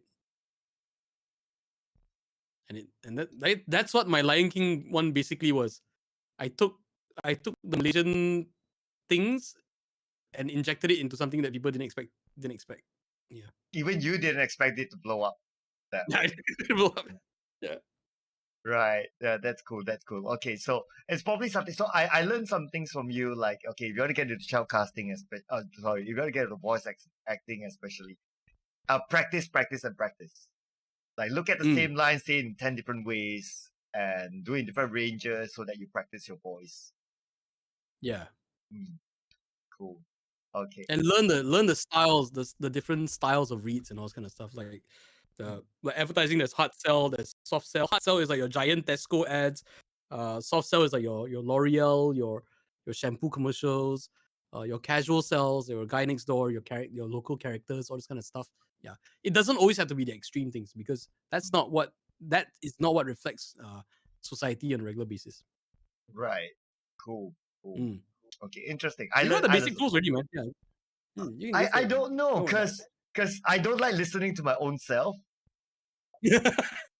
In the first place, when I takes hear a while. myself back, it's like, oh, I sound like this. Oh my god. Oh, Yeah, it takes a while. It takes a while to get used to, and then after a while, you're like, okay, how do I make it better? Do I sound better or worse than before? Yeah, it takes a right. bit. But you know, it's like for me personally, sometimes I feel like because my voice is deep. I'm at the deep voice, so the range is gonna be hard. No, you're Like- fine because no, like I can't go that deep. I wish I could go deep, but I can't. I can't go to the deep that people need. You like I said, you don't need to have crazy range because it depends on the kind of work you're looking for. I excel at the versatility because I am good at like the character voices and all that. Some people, and I would think you would be one of those, your own voice quality alone is enough. The range you need to look out for is the range of what you can deliver. So as opposed to like just one style of read and reading things only one way, are you able to read it with like different emotions and different like inflection and all that? So it sounds different, like like the same sentence but 10 different ways. It's just that. Because tone wise and all that, you have it already. Okay, that's So an you're already inspiration. off to a head start, yeah. Alright. You're already off to a big start already. I'll take private practice sessions with you later on. Can. Yeah, Yeah. there you go.